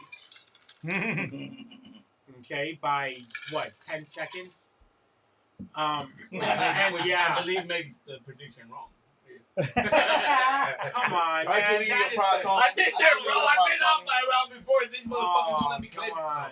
Yeah. I give you your props. No on But I sympathy went to votes the- over here, bro. I went to the publisher. and Sorry, no said, tortillas. Did you know that the heavyweight champ of one of the champs of the world, the Laya, is from Phoenix, Arizona, and it was an owl. Who? Yeah. Who? Which was my point to them a very long time ago. In the spirit of boxing, you're supposed to fight the next toughest opponent that you could actually get. To me, David Benavidez is ranked second pound for pound. When you guys know I ranked him higher than anybody else here. But to me, David Benavidez also doesn't have that star attraction, which is the reason why Canelo didn't fight him when it was him being the next toughest guy, right? And Canelo had actually said, "I'm gonna You really believe that? make it $100 million fight." Well, listen, David, and listen. I love David Benavidez. Like I said, I have him the highest on the pound for pound. David Benavidez at that time could not sell out his own pay-per-views. He was the co-headliner on Tank Davis's card. It is what Only it is. once. But that's when that shit was being pulled the highest, right? That's when that fight could have happened hold on. because now Benavidez is way too big. Before And we that's go just deep- being honest. If Benavidez and Canelo fight today, Benavidez murders Canelo. When at that time it was still questionable if Canelo could win that fight. Well, okay. So, Hmm. what makes it? I had this conversation with the publisher, right? The owner, going because he knows who Tyson is. He knows who Lennox Oh, I mean, Lewis they're is. legends. Does he know who Canelo Their is? careers are over. Yeah. Huh? Does he know who Canelo is? You know the only reason why he does? Tell me. Modelo. The sponsorship. You know what? It's Modelo- another reason that a lot of people know Modelo- Canelo. hold on, while hold on, other let me- dudes ain't That's know the him. only reason? We were Let just me talking. explain. We were just Because- talking about. Let her break it down. He's a marketing dude. Yeah. Let's let her break So, it down and knows what logistics. Our relationship with Modelo did ads with Canelo. Sure. And they That's still the do. only reason why Or he I- knew. Canelo does And something. we were also gearing up for. Does he watch boxing? Yeah, well, at the end of it, so I yeah, got he's not mad, a wait, boxing listen. fan, bro. He ain't We a boxing were- fan. we But that's were- the thing about the sport of boxing. It's we- very small. Sponsorships come and go real We quick. were gearing up for the World Cup. So that's why he was kind of halfway tapped in. Not even halfway. But he goes, Canelo, he's the guy who does this guy on the Modelo ads. And I was like, So oh. he saw them on the Modelo ad. And so And not, that's the only reason why he Not his boxing career. That's the only reason why he. he had no idea. So- Right. So listen. So that you're You know taking what? a That's mainstream interesting. fucking fan who doesn't watch boxing. Because if you watch boxing, you know who Canelo is. Now, 100%. having said this, a lot of outside people also hail Canelo so high, and I've pointed this out to you guys. Yeah, they do. Outside of just the boxing ability, Canelo is the biggest philanthropist in boxing, meaning he takes care of motherfucking people left and right. Yeah. When the No earthquake doubt about happened it. in Mexico Yeah. City, No he doubt was about sent it. from his No house doubt to about it. Metro. we just talked about Pritchard Colon. Canelo Alvarez is paying for his funeral services. That's very interesting. I don't know about all that, but I'll that's send you the article. Most interesting thing that I was reading about today. That he took it as, and he basically put out the statement saying, I didn't know Pritchard in that sense. I also know that Mexicans and Puerto Ricans don't necessarily have that kind of appeal like that. I wouldn't put it But past we him. are a brotherhood in boxing, like he said, and none of us should go. That was like an interesting thing. But Canelo does a lot of big things. This is something if that's truth to that statement, if Canelo actually does pull that off and does that just out of the gesture of kindness, I got a newfound respect for that dude. And that's another fucking another week in a row. But you do that. 3 weeks in a row. Hold on, but continuing the conversation, you have that respect. Canelo, if he wouldn't have been on Modelo ads, yeah. Nobody, the owner of the Times wouldn't have known who he was. Would the owner of the Times know who Floyd Mayweather was? Yes. What would be the difference to me? He never had an ad on. He never had a. That's sponsorship. my point. Okay, so this has been my 2 cents for the last however the fuck long that I've been talking to you guys about this shit. This is your Why segment, bro. here, brother? Is I go look at guys, and how many times have I said this, Wops? Is I've said, hey, you know what? You guys in your bubble, we were talking about Monster and that over there in Japan, and you're like, oh, it's huge. Oh, but and I'm going, that's great, but over here, it doesn't matter about over here because he's making so much money over there. If it doesn't hold, let me ask eventually you this. he's gonna come over. If it didn't matter, Godzilla will travel, bro. Godzilla. If it didn't matter, then why is it changing the time zones of the Anthony Joshua fight? Once again, and this was where my point was at originally. And that's why I don't agree with it. This was this was my point originally, and I also think that we had to talk about Turkey a while back, right? One of the things that's happening right now, too, is Canelo does have a fight coming up. He's just not fighting on September 13th. And he's fighting in Saudi Arabia where Canelo means shit. Well, no, There's no meaning for it. He's fighting September. Oh, it's October, huh? October. He's fighting October 31st. Shame. Which is a month and a half after Canelo Day. But right? I think there was because a he's actually, but he's being paid handsomely. $100 million. And so listen, and so this was the whole point with it, right? Is that now they're switching the date around and saying, okay, you're not going to follow Canelo in that way, and I don't really care if the American consumer gives. Keep it rolling, gents. Rolling deep. I gotta go. You know what? That kind of tells me, you know what? Okay, so the face of boxing on the Latino dates is no longer solidified for one particular fighter. I will. I'll throw a wrench in your tire, bro. Throw it in there. De La Hoya. He knows who De La Hoya is. Who's that? My boss. Oh yeah. Well, yeah. But then you're talking about the fighters of 10 years, 15 years ago, because then he's gonna know who Manny Pacquiao is. Hold on. Your boss is De La Hoya? He knows who he is. Oh, he knows who. He knows who he is. What race is your boss? Huh? Latino? What race the is he? owner. Oh, no. The white guy? He's a white guy. But he knows De La Hoya. He is, dude, the guy speaks better Spanish than anybody in here. The guy. Would your boss know who Julio Cesar Chavez is? Oh yeah.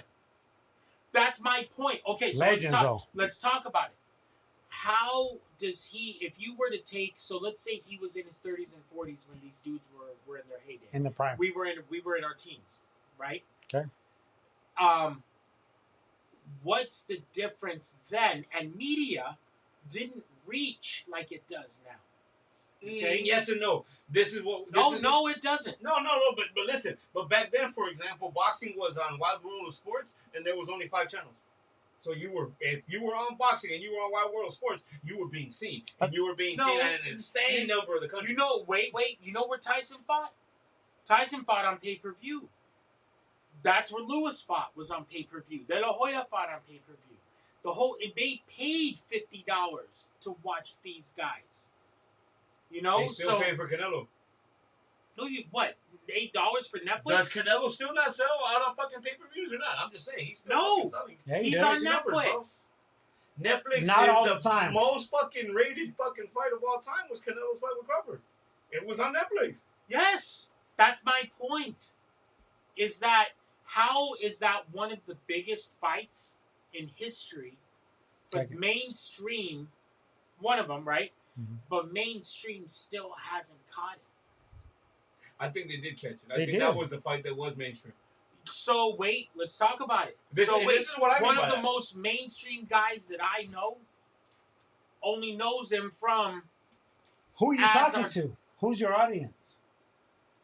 Even if you were to, even if So I, listen. Age group. So listen. Audience. So okay, listen. boomers. So listen. I'll even go. Boomers have money. What the fuck? That's money, but not necessarily the age group we're looking at. If we're looking to expand, I work at my job with a lot of people who are between the age of like 20 and like 35, right? So you say a little bit younger generation than us, the next generation that came, or the two generations that came after us, right? They're a little bit younger. Now, most of the time, if I was to bring up David Benavides to them, out of those 100 fools that I work with that are that age, one or two of them will know who that is, right? You want me to tell you how many of them talk to me? How many of them talk to me over the Crawford and Canelo fight, though? All of them. Even the girl therapists who work at my job, who normally don't ever talk sports to me, went over to me and goes, "Hey, guess what I was watching on Netflix this weekend?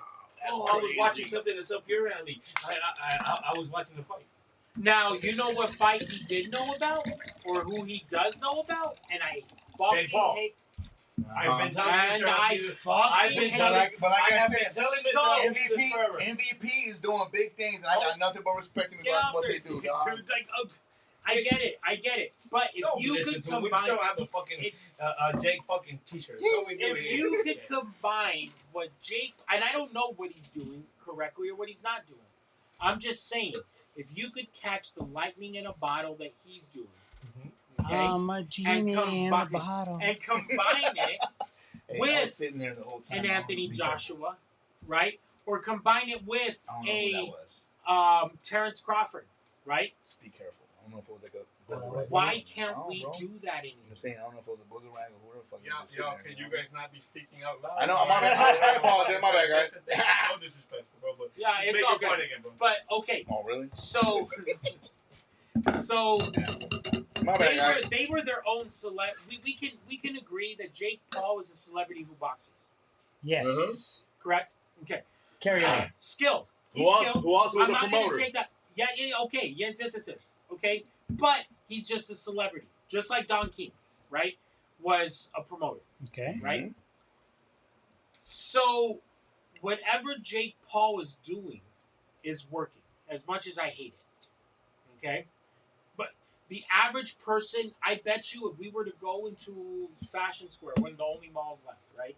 And just go and do the stupid shit that they do online and ask people, do you know who Jake Paul is? They'd say yes. Do you know who Canelo Alvarez is? I bet you it would be super stacked. Well, in Scottsdale, yeah. But if you You go want to me to the, tell you what my opinion as to if what you go to the inner city, if you go to the hood, so no, it depends on your audience. you want me to tell you what I could You say need something? as we're sitting here and we talk about the mainstream attraction, or we're talking about the political attraction to it, right? Right there? Pass that over there. Right on top of that drum. Yes. Oh, right here? Yes. Sorry, guys. We got a bunch of What? studios going on. We're That's doing all right. the We banner. live, but it's Oh, all no. You're all good. We Go live. ahead, We you bet. know how it goes. With So, live. Sometimes so things hold go on. So this is my point to you, right? This I have to jump on y'all. Yeah, jump in Yeah, there. most Right, definitely. right, right. Let's go sit down next to Hold you. on, hold on a second. Hold on a second. It's Jada Pink. Hey, introduce yourself. There you go. That camera right there. And you're gonna come and splash on our party and shit. We live. You better go on and do Introduce something with it. yourself. You know, it's a motherfucking brat in the building. It's Jada Pink. Okay. All right. What you Shout out to Jada Pink. What Man, you doing? everybody This tap Are in. you recording or what? I just really came to pick up my transmitter. Oh, you left it here. Are you performing tomorrow? Performing tomorrow? Just had it during the interview. No, I'm not. No. Just swinging by. Right? Hey, No, we'll I'm keep saying, taking but care of it. are you an artist? Yeah, I'm an artist. Are you performing tomorrow? No. She just said, No, bro, no. what the fuck, guys? Yeah. It's What's fine. tomorrow? What's tomorrow? The hip hop Hip-hop fest. fest. Are you serious, girl? Downtown, Over here in the girl. downtown. Hip hop. I'll be out the way, y'all. Hey, give me a couple of those tickets right there, bro. Yeah, here you Right go. there. Boom. Girl, you better freaking stop. I don't invite even know some why the hell. friends. I don't even know why the hell you was over here with that fucking shit sitting over there and stuff. You don't know what the hell was going on here, but you better go bring your ass over there and go show some love. Okay. That's the freaking this station running that fucking shit today or tomorrow. Well, what time is it? I don't know. You know. So, real quick, what can I find your music? You can find me anywhere. You can Google me at Jada, the number 2 Pink, Jayda, the number 2 Pink. You already know I'm the hottest in the valley, queen of the motherfucking Yo, city. tell them one more time where? It is Jada Pink. Hottest in the valley, Phoenix, Arizona. You Gotta already know. fan herself West down a side. little bit. West side. That's Hold on. Are you born and Because raised? I want Yes. to run this right now. Thank you. Because you are On the For Love of Boxing For Love podcast. of Boxing podcast, I'm gonna ask you a question. All right? Yeah. Do you know who Jake Paul is? Yeah. Do you know who Canelo Alvarez is? Isn't he a boxer? Oh. Thank you. Thank you. Hold on. That's it. That's That's one right. more. Good point. That's one more. Do you know who David Benavidez is? And that's why. Hold on, Canelo shouldn't one more. fight him, bro. Do you know who Terrence Crawford is? He's a boxer.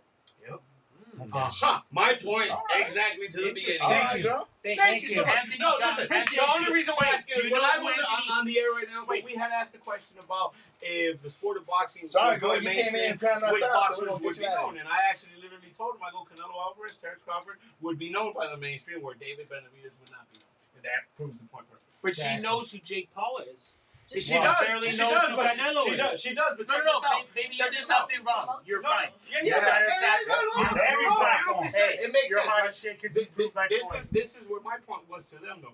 David Benavidez is on that same level with these other fighters that we just mentioned, and he's from Arizona, and you didn't know who he was. He's So from that- Phoenix. that- South that- Phoenix, feel? bro. That proves That's the my point. exactly. That's exactly the point we're trying to Dude, get they across. don't be showing love. Tell him. However, Tell him. That's how we gotta get That's why y'all David. didn't know who I was. hey, All right, thank you. Thank you. Hey, for thank coming you for the down. honesty. Of course. For sure. Hey. One more time, how can they find you? At Jada2 Pink, any platform, anywhere, Jada Pink, you know who it is, Queen of motherfucking Sweetie. Hottest in the valley. You already know where to How hot? Can we hear a little something right now? Okay, hold on. Let me see. Hold on. Come on now. Probably slide before a nigga do.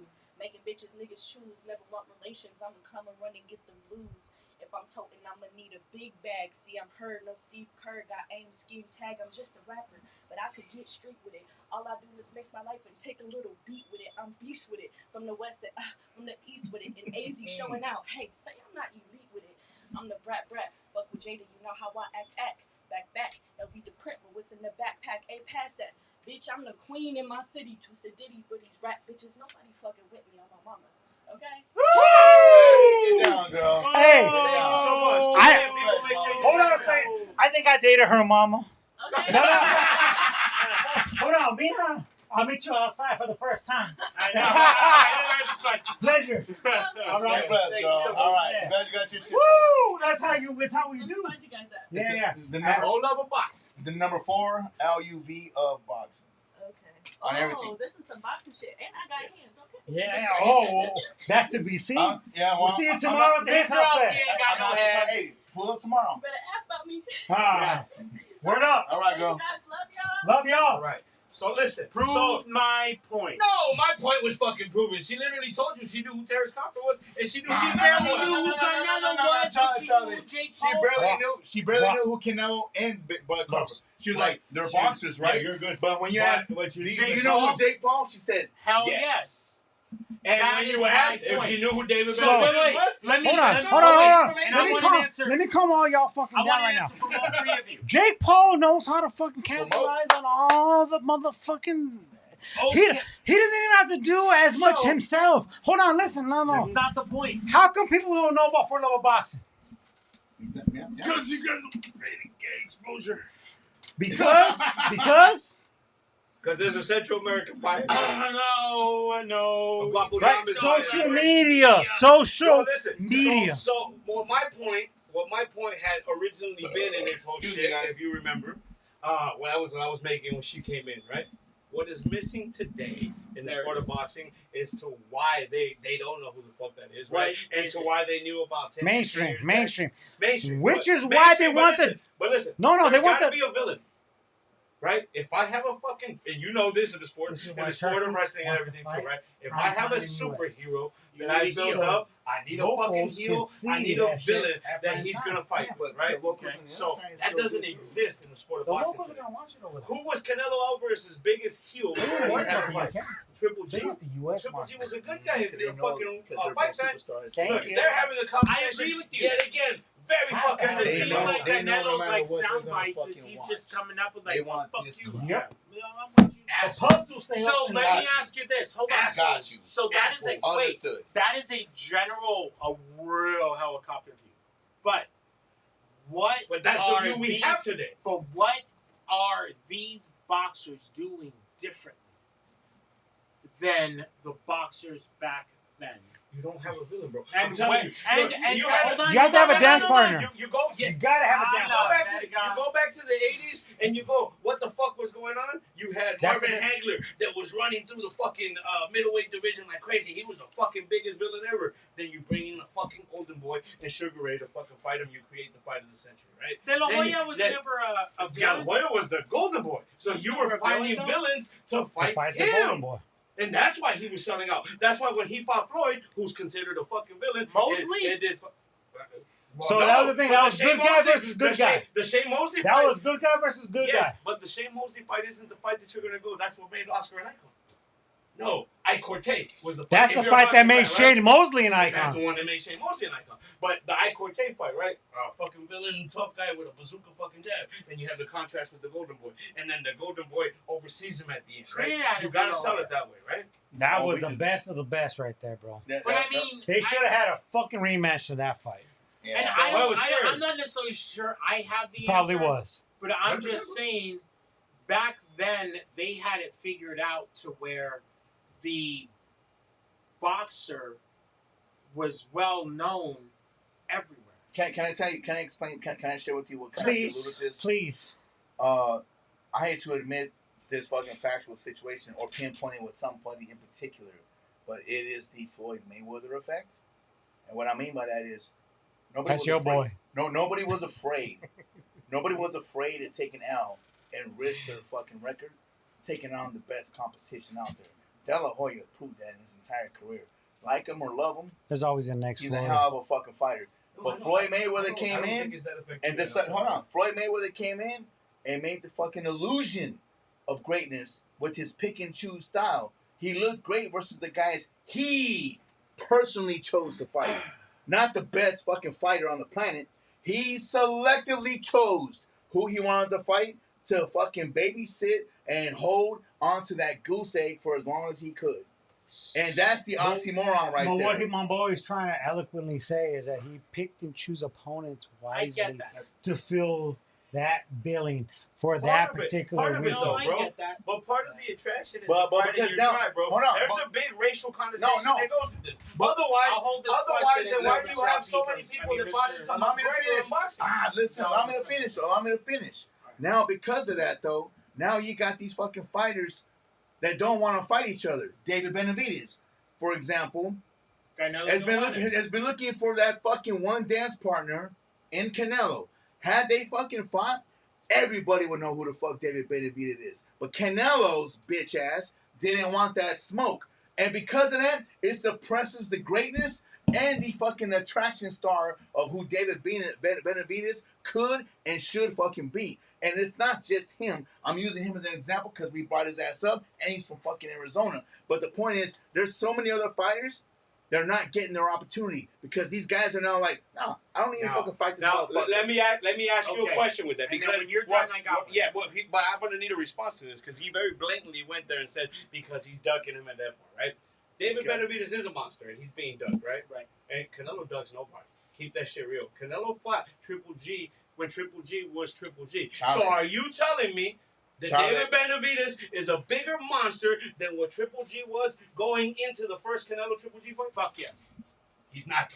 Is So, first off, Be honest. Be honest now, because you're on the fucking spot with that shit. And trust me when I say Triple G was a fucking unbeatable fucking Yeah. monster So- in that moment. but here's the On thing a though. much higher level. When they finally fought each other, Canelo was fucking pinned. He had no other fucking But way you to guys, but we're not answering the question though. He didn't answer the question. No, you guys are still talking skill. I'm not even talking go. skill. Star power. I'm talking Star power. about. I said So about the here's villain. here's my question to you guys, and I almost want to wait for Jerry to come back. Okay, awesome. So let's play End of Oak Street. Okay, End of Oak Street. They take the whole neighborhood and they put it back in time, right? So let's put those 90s, because we all can agree that mid 90s to mid 2000s was like the peak of media and boxing.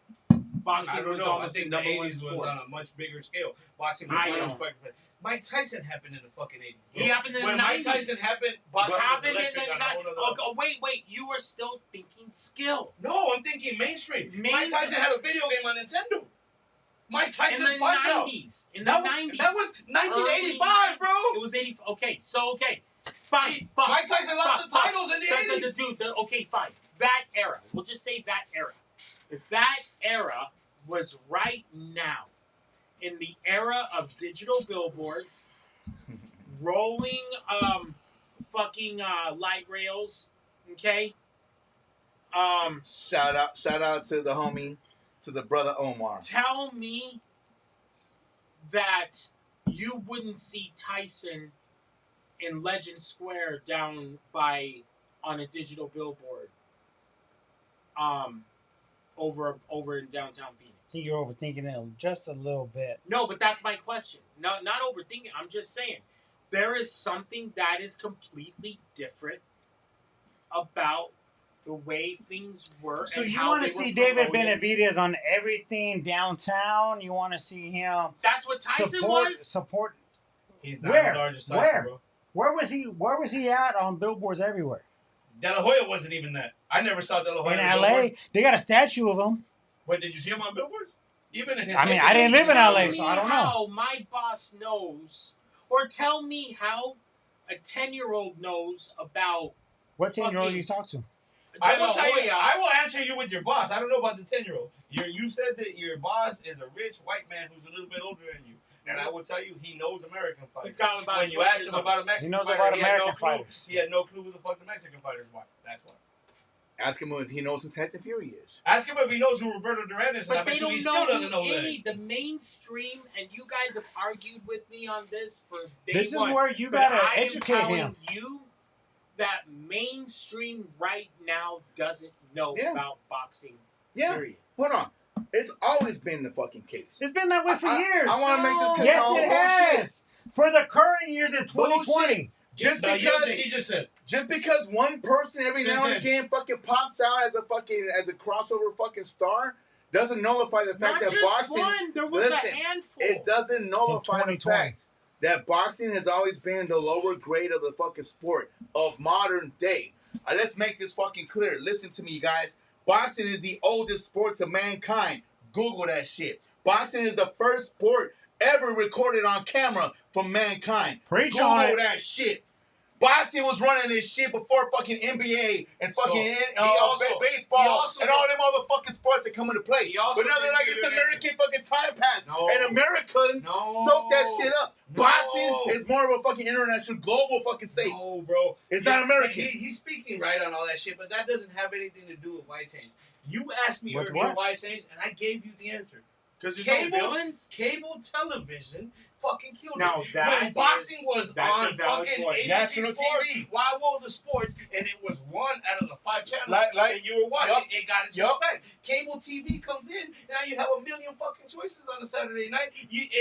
Now you don't even have to watch boxing if you're into combat. If you don't like boxing, now you can watch fucking MMA as the alternative. In all There's actuality, many that's a more valid- alternatives. that's that a go valid- What You I ain't blame- wrong. You ain't wrong at all. What I blame is the greed that came into play because now the fucking fighters fucking got to the point where they're like, man, I'm risking my fucking life. I deserve to get paid more. Why And the not, promoters- I'm not downplaying it, but the promoters were like, well, fuck this free TV fucking access. Work that we have. harder then. Work harder. This free TV access that we're having is not gonna cut and fit the bill. So how are we gonna do this? Oh well, fuck. We gotta go CC, closed caption fucking venues, and sell extra tickets to make more fucking profit, so we can pay what these motherfuckers are demanding. And it went from CC to pay per fucking view, and it got to the point where now the boxing fucking scheme was fucking broad, just like basketball. You could turn on the TV, TNT, USA, whatever the fuck. There's some fucking game on, right? But then the boxing, it disappeared on fucking those networks. Why? Because they had to pay the demand of these fucking fighters, and now it's suppressed to like, well, if you really want to watch this fight, pay up. You know Well, what's wait. awesome about this, though? Imagine- Is that we got imagine boxing back on Imagine cable this, would you TV. be that much of a fucking football Listen, fan he if you had was to not pay getting- in order to see any game? He was The not, whole he was NFL knocking ticket. on You Netflix, right? used to have to pay. Did you for know that Suns games. Netflix, that Canelo Oh, yeah, and Crawford because of outdrew the the closed Super Bowl? caption.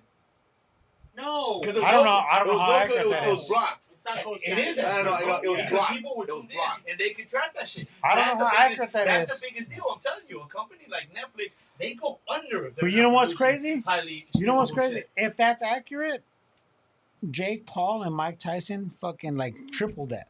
Yes. Yes. And I had said that on this fucking podcast then. There is a high. And to me- why to don't me, we the have a highest Jake level- Paul T-shirt on For Love of Boxing? Yeah, the highest level of mainstream attraction to the sport of boxing today is Jake Paul. I said that on this podcast. I literally Pass said me a that on this piece of pizza. podcast, bro. I said that on this podcast, bro. No, not yet. Not yet. Piece of pizza, it's good. Soon. He shines the light on it, but here's the deal with that too: is that now you get the mainstream fan who isn't going to know the nuances. So- So if you don't produce something that's, I'll play devil's advocate on that. Okay, so let's dial it back. What can we agree? 30 years. Let's dial it back 30 years 30 years back from today. or forward? Back, Reverse. reverse, Who to rewind? rewind. So we're Okay, talking about gap 1990. Yeah, gap tooth, Tyson, everywhere, knocking motherfuckers Okay. out. Yeah. Okay. Fucking punch out shit. Thugging out. Okay. Okay.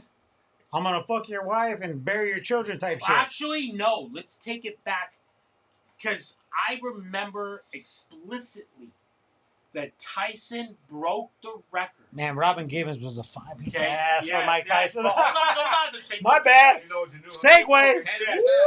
Okay, but Mike Tyson, okay, Jordan broke the record for what he wanted to get paid in basketball. Then Mike Tyson came and broke the record for how much he wanted to get paid per fight. At the time, it was something fuck ridiculous, like 30 or 40 million.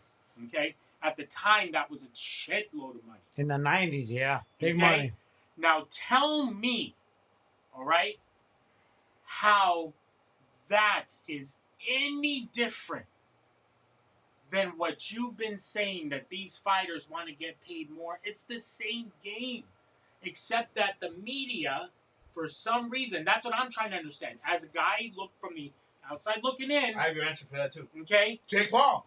No. He's a better fucking goddamn fucking marketing motherfucker. Period. No, That's why he's great at what he does. Let him Finish your finish. question. Finish Why, your question. Jesus? Okay, Finish your question. look it. Why the media embraces it back then and not today? That's your question? Yes. Okay, I'll take that. Yeah, So, yeah. for the No, first, hold for on. the Is that first the time, question? No. That's a better question for what I was trying to get out. For Yes. the first time in a long time, the most appealing fighters, the highest stream fighters, the most known fighters are not American fighters. In the 70s, in the 60s and 70s, you had Muhammad Ali. In the 80s, you had Mike Tyson and Sugar Ray Leonard. In the 90s, you had Oscar De La Hoya. In the early 2000s, Lennox Lewis. you then ran into Floyd Mayweather. Since Floyd, now your top fighters have been Triple G, Canelo Alvarez, Boo. Vasily Boo. Lomachenko. Boo. Those guys are not necessarily American. So there you That's don't have the America American being bitch pull to asses, it. not fucking, Well, not listen, embracing and this it- fucking and stuff. it- Get and the it- fuck and it out is- of here with that. It is what it is, but you tend to. But they defend fight here people for the more, American and dollars? you have more To get fandom their embracement, but for they're not getting it. the Oh, commercialized. But they ain't motherfucker getting it. when you But they're have a fighting point. here. That's Some why of the when fans, you yeah. that's why when you embrace it. have a fight like Tyson Fury versus AJ, who is for no titles, it means so much across the pond because to them they embrace those fighters from there the same way Americans will embrace here. And right now we don't have that American fighter. So I'll ask you this. Oh, you out? Peace out, We'll homie. walk out there, man. All right, man. Stay blessed, buddy. So I'll You got go the with keys, that. Ron, so So you let got me the ask you this, and I think I already know the answer. So let's go back to that NOA fight, the huge mega one. The NOA Nakatani? Yeah. In Japan. Japan versus Japan.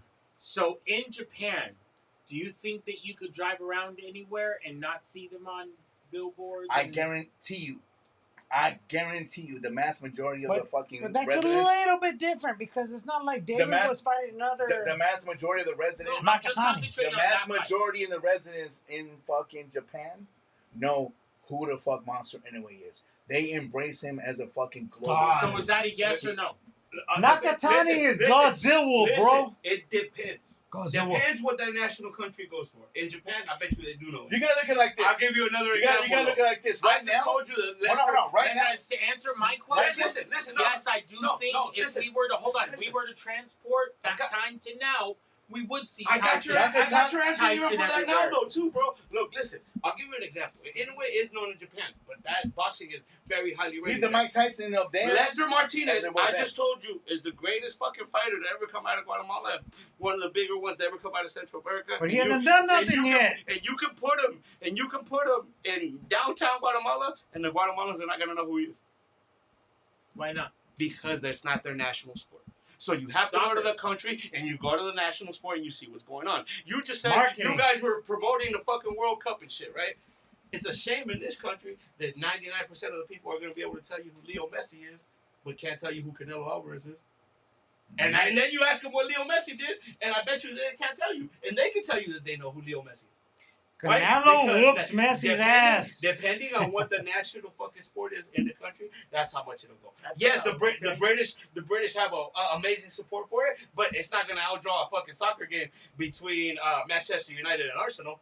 But you know what? It would win me a fucking alley fight if I had Canelo over Messi in a dark alley. We're all over the place at this point, though. There's so much more to discuss, but it's time for us to wrap it up, though. Are you sure? We hit the 2-hour mark, bro. Don't matter.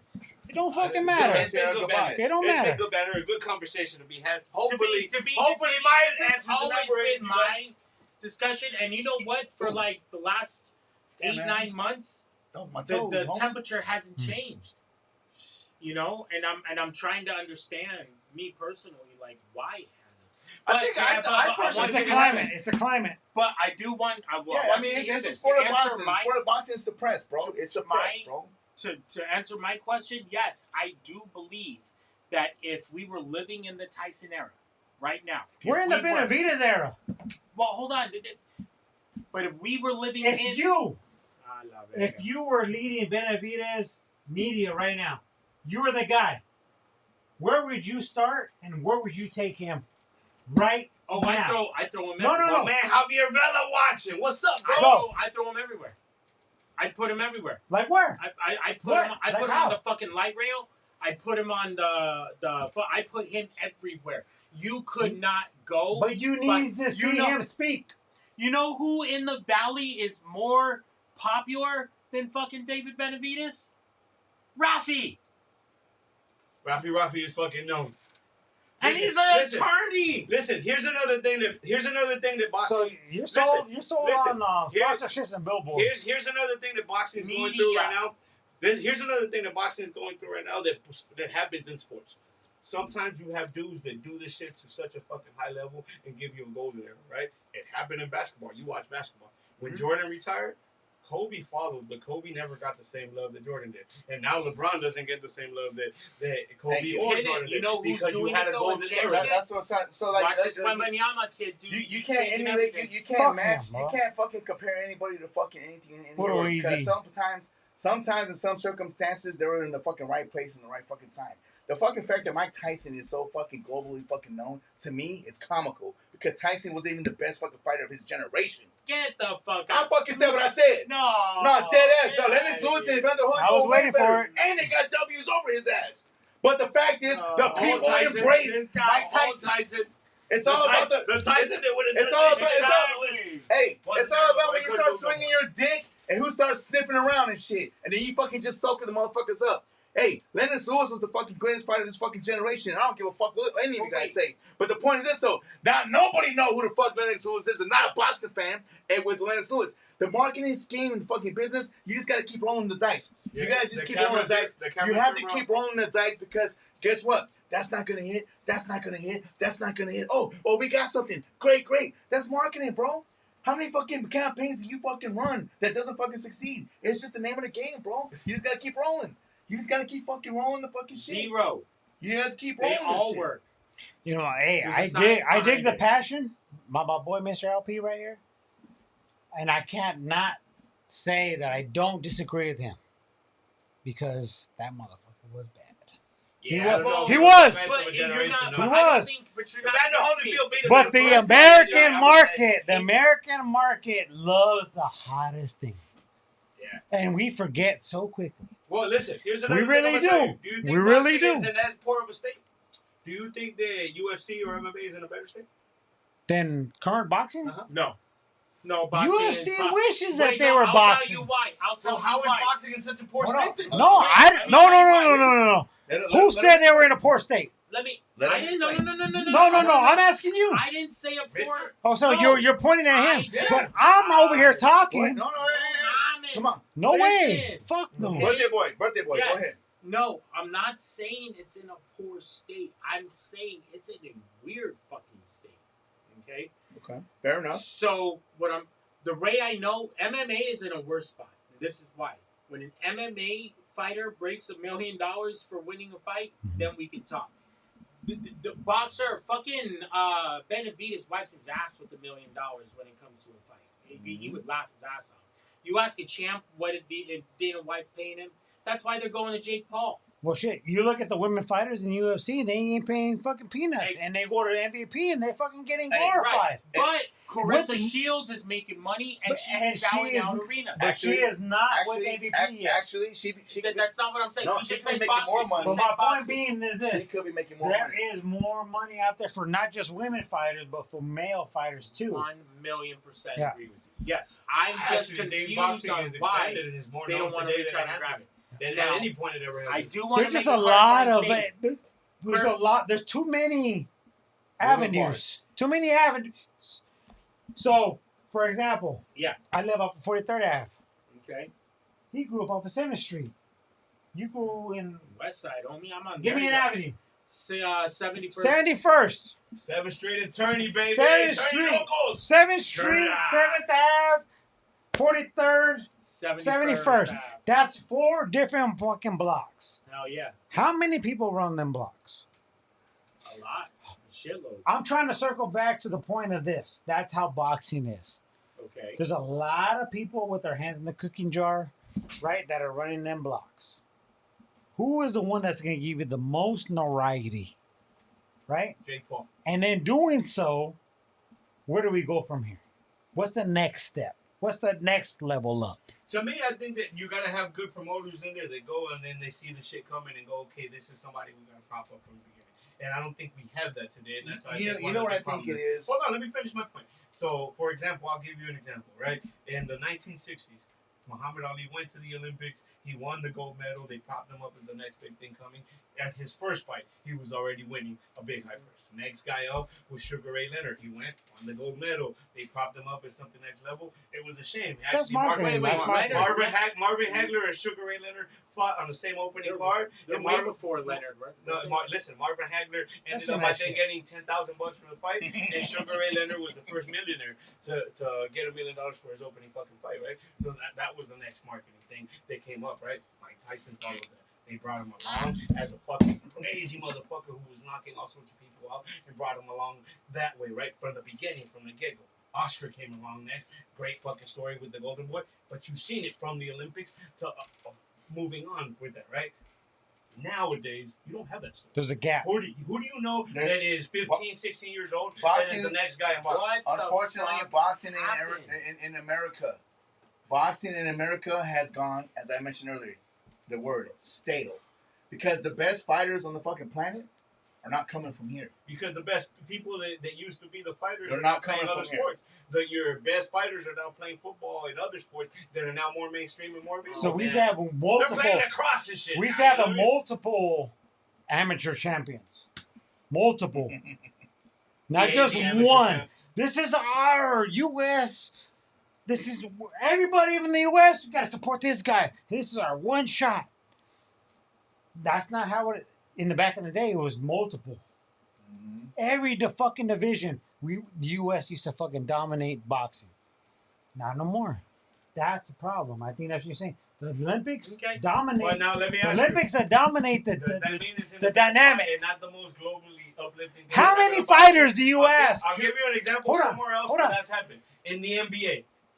Americans used Oh, to you dominate the NBA. you didn't even let They're me not the finish best that. fucking players Yeah. no more. Yeah, you didn't. Giannis is fucking Greek. Other homeboys from fucking Russia. There's like players from all over the world. So it's more Nowitzki is still globalized, popular right? as shit. Right. Yeah. Who's so that? Dirk? No. you know what I mean? But then you have that globalization. When that happens, Luka. then there's a little bit of a step back, right? And then guess what's gonna happen in about 5-6 years when they realize that Americans are losing all the world titles, and we don't have all the world champions or the majority of the world champions, We're then there. We're gonna have a renaissance. We're not there. If you still look at In most the of the world NBA? champions right now, Are you still doing American. Guapadamas things right now? No, I think it'll be a the renaissance. NBA, In about 5 like, years, if you you'll have- have an investment. And that's what happened in the NBA. Then the NBA, they lost the gold medal. They lost the gold medal to Argentina. Guess what they did? 5 years after that, we haven't lost a fucking international game since, because they had to renaissance it and figure out a way to filter the athletes back in. They're gonna do the same shit. So, two clarifying things that I've been wanting. Please. First, okay, I'm not just talking about Tyson. Okay, he was just probably the most polarizing figure at that time. There was a handful, all right, Of other heavyweights at that time. of just fighters in multiple divisions that were globally known and Tyson accepted. was the guy. Yes, but he's just the beak right now. Okay, beacon. 2, do I think? Oh, I should wait. Do I think that the boxing is in any kind of crazy state? Fuck no, and this is why. It ain't going anywhere, dog. This is why. Okay, they just had a crazy heavyweight fight at fucking Pyramids. Yeah. What the fuck, bro? Who does that? Exactly. So I don't think boxing is it's in a weird state. Okay, it's funky right now. I know. I got There's my still point. money- Is actually why, but I'm waiting to get my Let me point. finish, There's have still a lot money. to say. There's still money there, and a lot of shitload of money there. The boxers are still getting paid, but they are not. And given my expertise, they are not mainstream. So question to all of y'all is, we got a No, lot don't of, ask another question. We haven't even got to the point. Please. No, I got so much to say. I dog. don't. Oh, my bad. I didn't have a question. Those were just my. I was No, trying you to make a piggyback, but I go. I try to shut my mouth and fucking keep it running. I did. But check this out. Here's the situation. This is the biggest factor, in my opinion, of what it is. Just like with the fighter trying to find his greatness, okay? A fighter trying to find his greatness. If you're fucking steamrolling through your fucking division and beating everybody, and you don't have a nemesis, you don't have a dance partner that's actually worthy. You don't got Apollo Creed? you don't have the clout. They're like, cool, you fucking steamrolling everybody, so that means you got no dance partner. In order for you to be great, you gotta show that you can get through adversity. Now, here's the situation because I'm not going in regards to fights. You guys are all going all over the place, but for me, I want to circle back in regards to what I think was like the biggest competition during the fucking 80s and 90s, which actually stampede and made a fucking statement for the sport of boxing. There was competition that was out there, and they were battling to prove who was better. Not just opponents, not just promoters, and not just fucking boxing trainers and managers. Networks. We lost Showtime. Yeah. We lost HBO. But they were the two top powerhouses of the fucking game. And they did everything they could to shove their star fighters down their network fucking subscribers' throats. And that's why everybody knew who that fighter was and that fighter was, because they actually had a platform. They actually, Let them. They actually had a fucking platform to fucking showcase the fucking talents of who they're trying to fucking do. Now, this shit's been all over the fucking place. Everybody's now coming into fucking one fucking portal with DAZN. But unfortunately, But unfortunately, everybody fucking chiming into one sector. As a fan, it sounds great. More fights to come for us, but in addition, what you're losing is the competition level of enhancing. This guy's better. No, this guy. They're like, yeah, we're all over here. PFL. We're all over here. Just come and watch this shit here. Yep. But no, if you don't fucking have, it's always about, it's Batman versus fucking the Joker. You know what I mean? You gotta have your nemesis to fucking shine to who the fuck you are. Push you to be better. And it has nothing to do about the talent of the fighters. Nothing to do about the fucking promotional companies. In all actuality, it's the eyes, the marketing, the advertising, the network. And Showtime and HBO disappearing from the sport of boxing is what dwindled down the sport of boxing. 100%. Now, I'm thankful for DAZN making it fucking one, but in all actuality, it's a disservice for the sport in the whole collective of the situation. How would you correct it if you were the head of DAZN right now? Speak on it. Why you warm? Yeah, I'm not saying. I don't know what the answer Do is. you want to expand DAZN?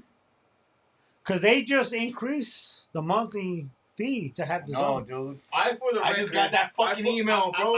And I'm gonna keep it. I for the record think he's got a piece of it, but it's not. That's not the case. Go. To me, the zone format gives now boxing a home where you could actually find. Oh, I boxing agree where with it wasn't 80% of what he said, where yeah. it was where it wasn't found at before, right? Right back, guys. I think that you don't have a passing of the torch now amongst the fighters too. That's lacking. That used to happen all the time. Your top fucking villains and your top fighters, your top superstars would fight on each other's cards. So as one would start to come out of his greatness, another one would take it over. I'll give you an example. We brought up Mike Tyson in the 80s, right? Julio Cesar Chavez fought on Mike Tyson's undercards all the time.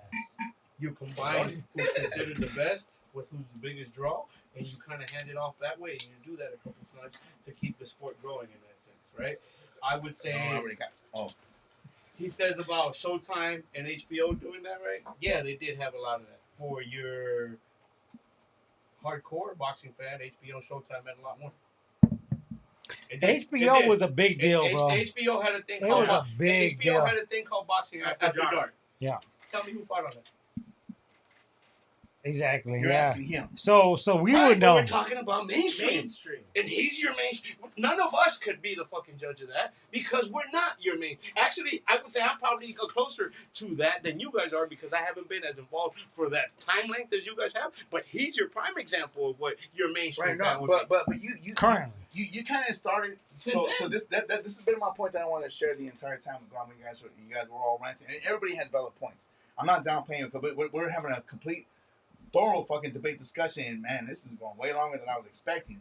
But This is boxing, bro. But you mentioned, I remember seeing as a kid boxing on a Saturday afternoon on national TV, free TV.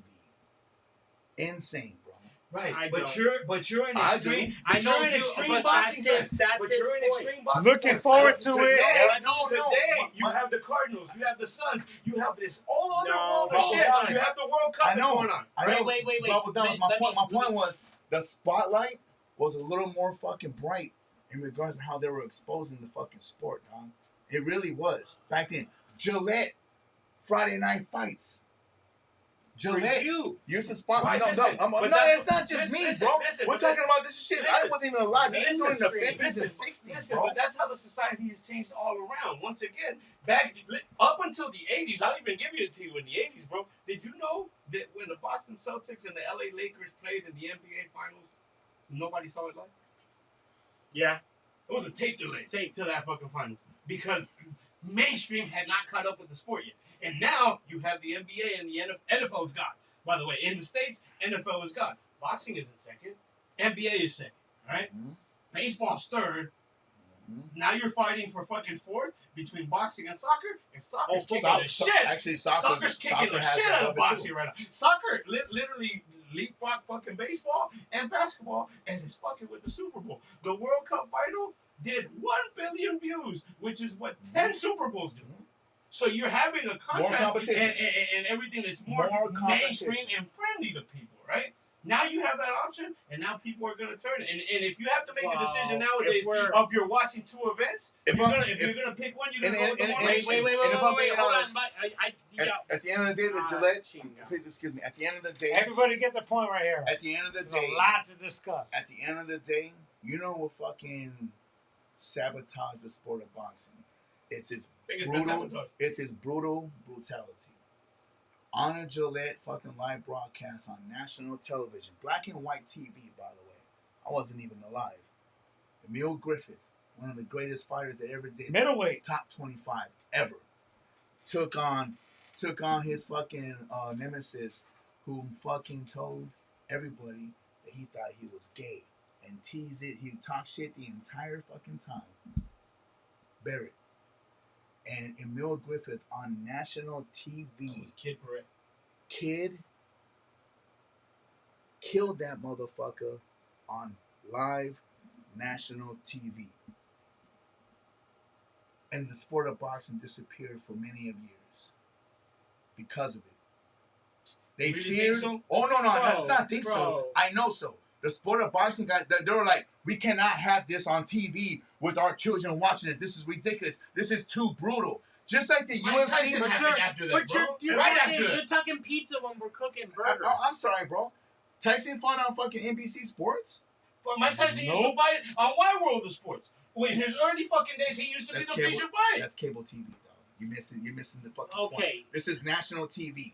We're talking about fucking. I- We're talking about a fucking network that was accessible to every fucking goddamn Listen to ABC, YouTube. Wide on the World, TV. ABC, Wide World of Sports. Listen to Mike Tyson fought him. Wapple right there for a second, okay? He is saying They brought it back, dog. watching. They've been trying to bring it back, but go ahead. But that's why the sport got fucking shammed. Use your voice, Josh. Go ahead. I'm trying to. Go ahead. No. All right. Speak. Don't let him bully you, Josh. Fuck. Shut up. So we are talking about the mainstream fan, That's all I've said. okay? And you are looking through some real rose-colored glasses, all right? By the whatever fight happened with the Hoto and whatever, it doesn't matter because I'm talking about the 80s, 90s, and early 2000s.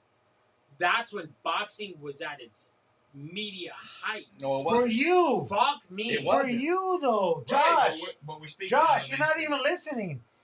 We're gonna let Maybe you you're speak. not listening. No, you said the 80s and 90s. We're in 2026 And it shits. It sucks. because of whatever the. How are you relating that to now? I'm telling. That's what I'm telling you. Is that to me, boxing wasn't Friday night fights. That's what Carlos has been saying. It's not been Friday night fights, Saturday afternoon, this shit. For me, boxing were family nights at 8 o'clock when the ring walk came down and we were cooking burgers and nachos. Because you got there late.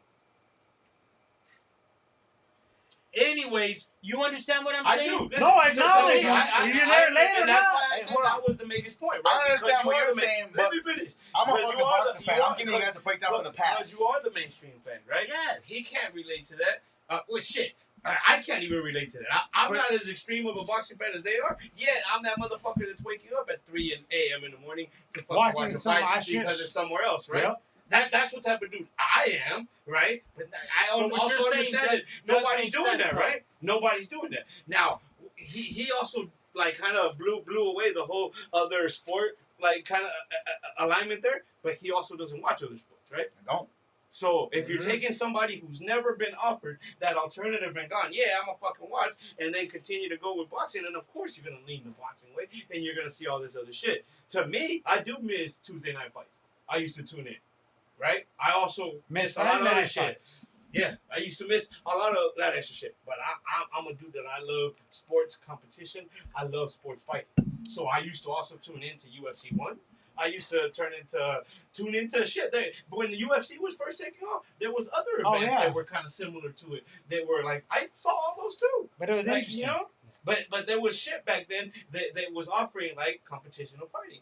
To me, nothing's more beautiful than boxing when it comes down to it, because it's the purest shit. I got my hands, you got your hands. Thank We're you. gonna see who can throw them better, right? Thank you. That's what keeps me. But coming you guys back are to it, right? diehard fans. That's where the key. It's a very So to skewed me, view. for the mainstream, Exactly. that's the lacking part. And I don't think it'll.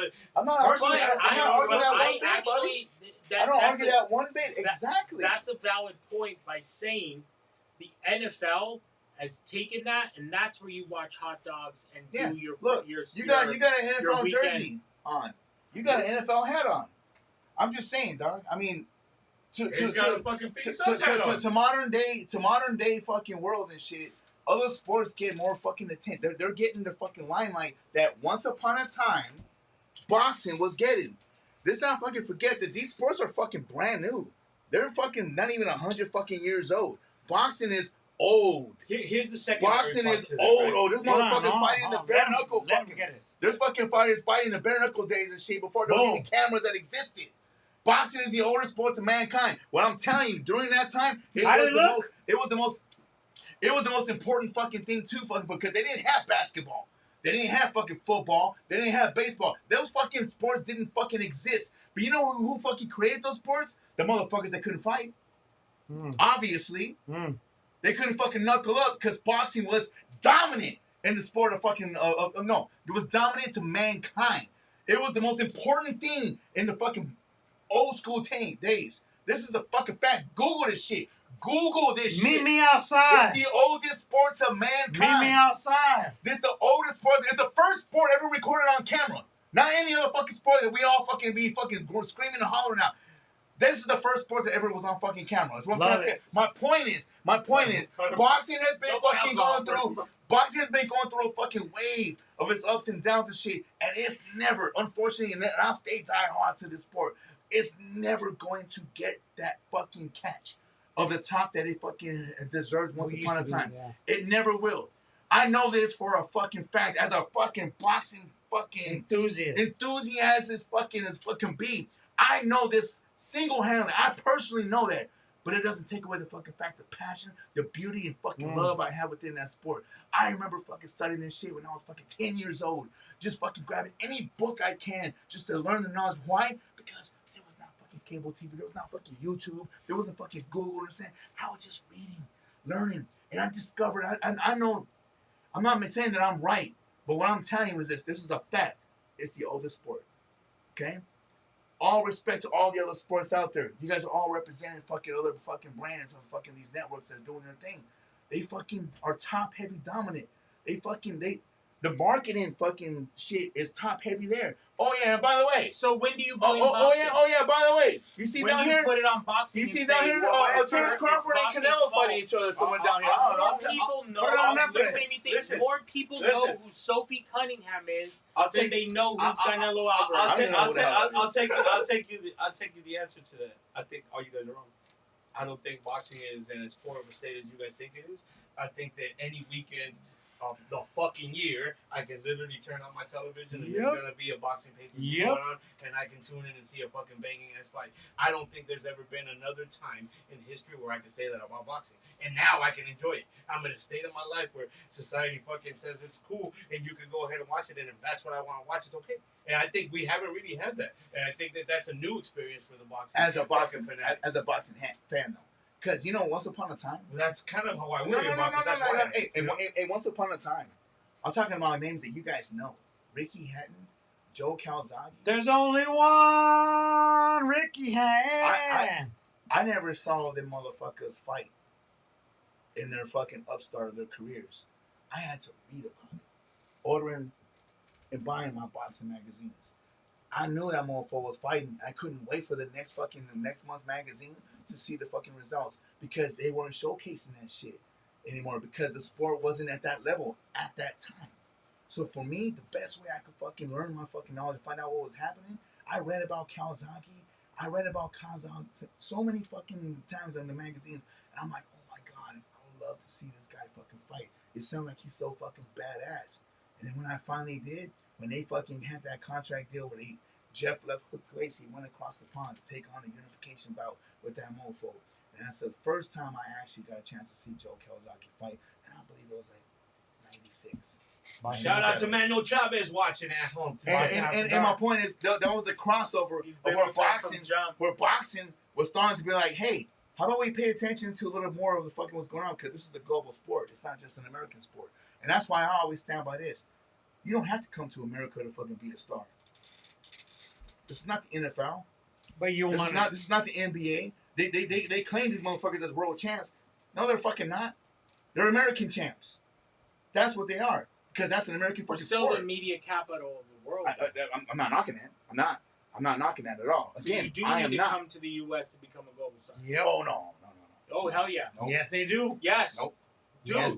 To the be a global, U.S. Listen, U.S. is the Royal Rumble. You want me to tell you why? The U.S. is the Royal Rumble. You want me to tell you why? You got to go through it to get to WrestleMania. Muhammad Ali was in Manila. Muhammad Ali was in Zaire. Yeah, but he started in America. And he came back to America. It's like fishermen. You go fish where the fish are, bro. The money is here. They gotta fucking chase it here. We're the media. Lester Martinez is humongous. I keep basing it in Guatemala. He had to come to the United States to actually make some money. He can't make it over there. And how many world titles do you think he would have got if he never did Central America? I did want to say one thing on your soccer comment. Mm-hmm. Soccer is unique. Football is unique. And the reason being is because they do have stars that carry the sport.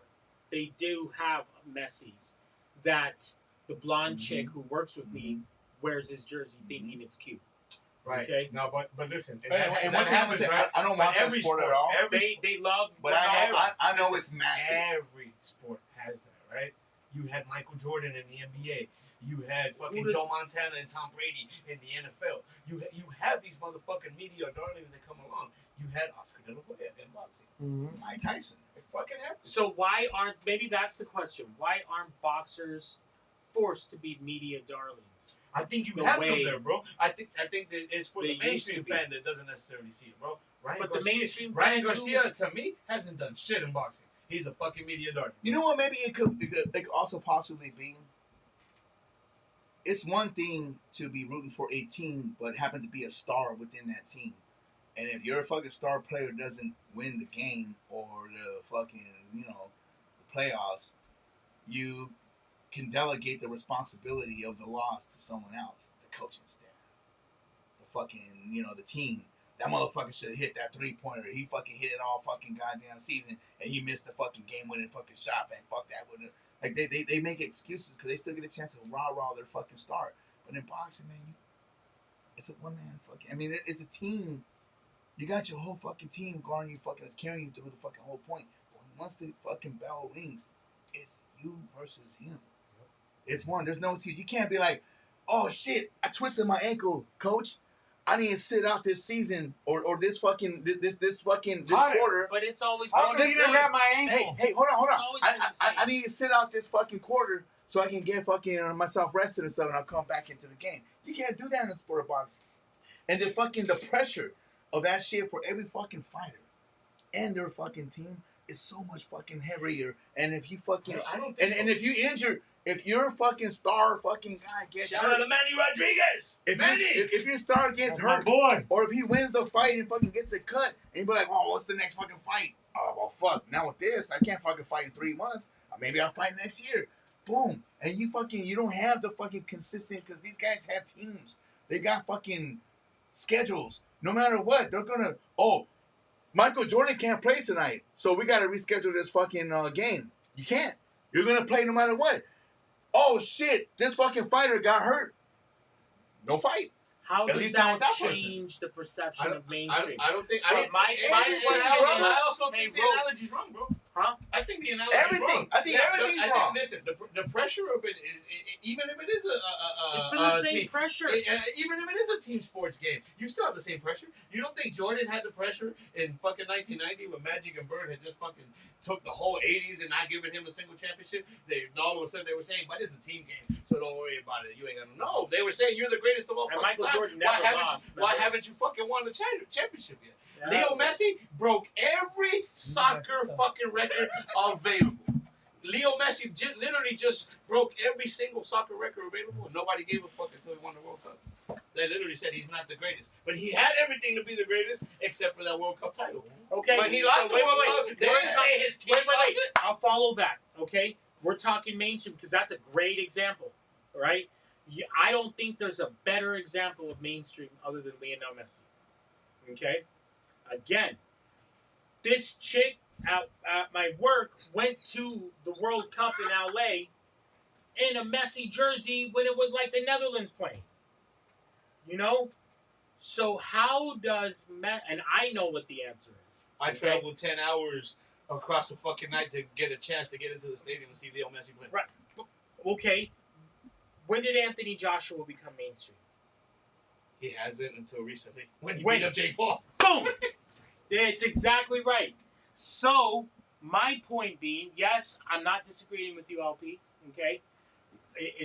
But none of those attributes and none of those facts have changed for the last 100 years. They've always, when the bell rings, there's only one dude in the ring. Okay, there's only one dude fighting. Oh, well, 2, technically. Yeah. Right. 3 actually gonna be technical. Sometimes it's one. The ref. Oh, yeah, sometimes. If you're in WWE, yeah, you gotta watch out. But If you fight Bruce Seldon, it's one. But so that's never changed. What I'm saying is that is a great example. Why aren't people walking around with Anthony Joshua t-shirts, Canelo Alvarez t-shirts In the U.S. in the U.S. when this Vato is from where the fuck Messi? Argentina? Argentina. He's from Argentina. And Josh, my marketing fucking brother. And he I has want you to a give me. stranglehold I on want the you. US. I want you to give me that answer because I fucking sell T-shirts of fucking fighters and fucking everything else on my fucking branding. 4 Love Ah, Boxing is not want that shit to fucking get out Boxing there, is not dog. selling out on t-shirts And a lot of because he tries motherfuckers- to sell t-shirts with his heart instead of his fucking mind. I've been telling him to sell a Jake Paul fucking t-shirt forever. With We'll his sell him jaw every now- broken? With his jaw broken. That was And a he great concept. He refuses to sell it because it's the purest shit of it. At You the know end what? of the day, the one who's giving the most likes You know to what? fucking This boxing is what's Jake wrong. Paul.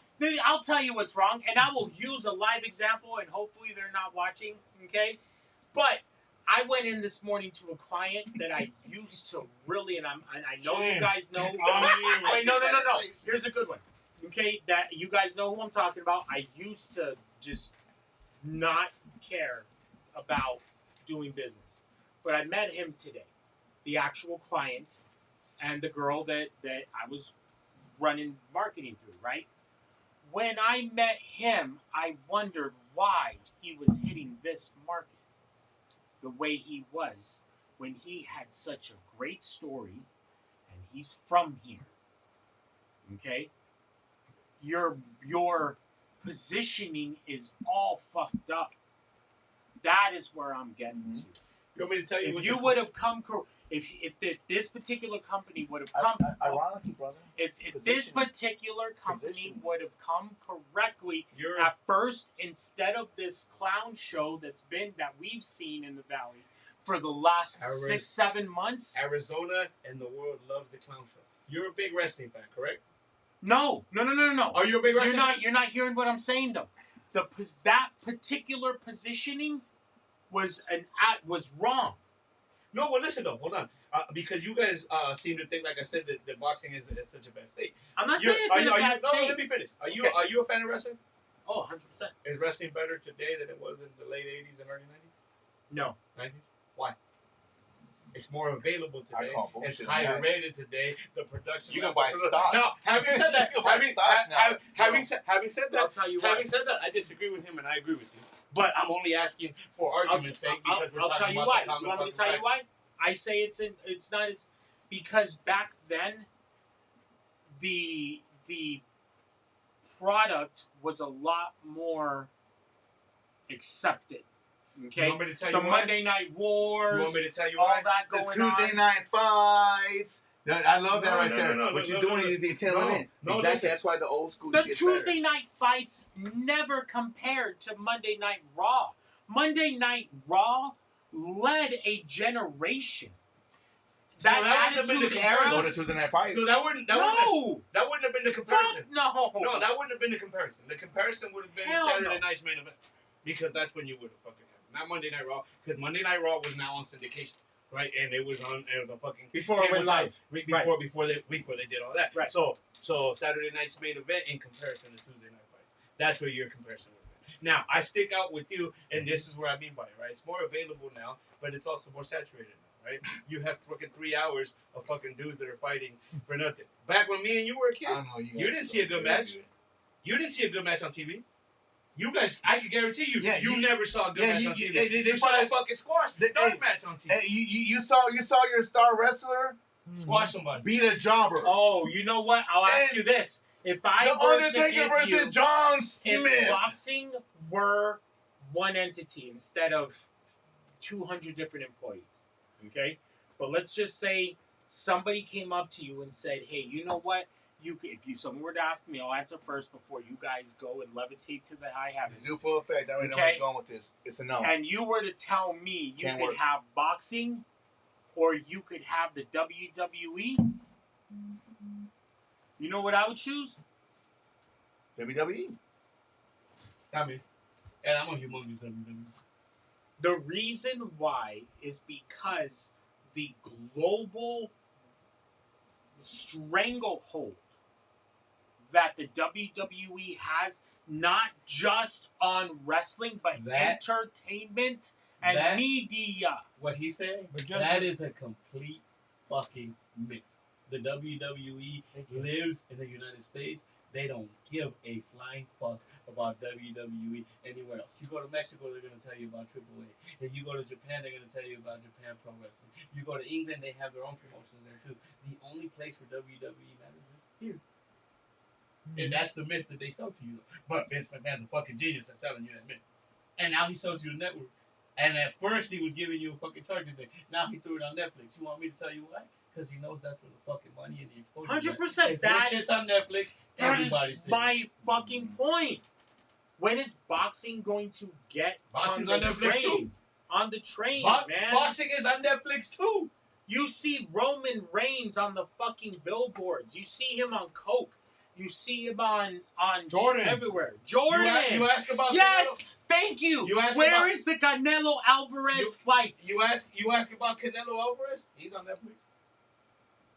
But no, are there Canelo Alvarez J's? But answer this question first. What? Is he on Netflix? Yeah. And he does have his brand. For people, I believe it's no boxing, no life. Mm-hmm. You see that shit everywhere. Go to fucking Vegas, you're gonna see 2,000 motherfuckers walking around with no boxing, no And life. he also has Fucking another nuts. brand that fucking is being endorsed in every fucking venue of a boxing facility. What's the name of that right there? They have the drinks. The VMC. VMC. That's the Canelo fucking brand that he endorses and shit, and they sell that fucking product.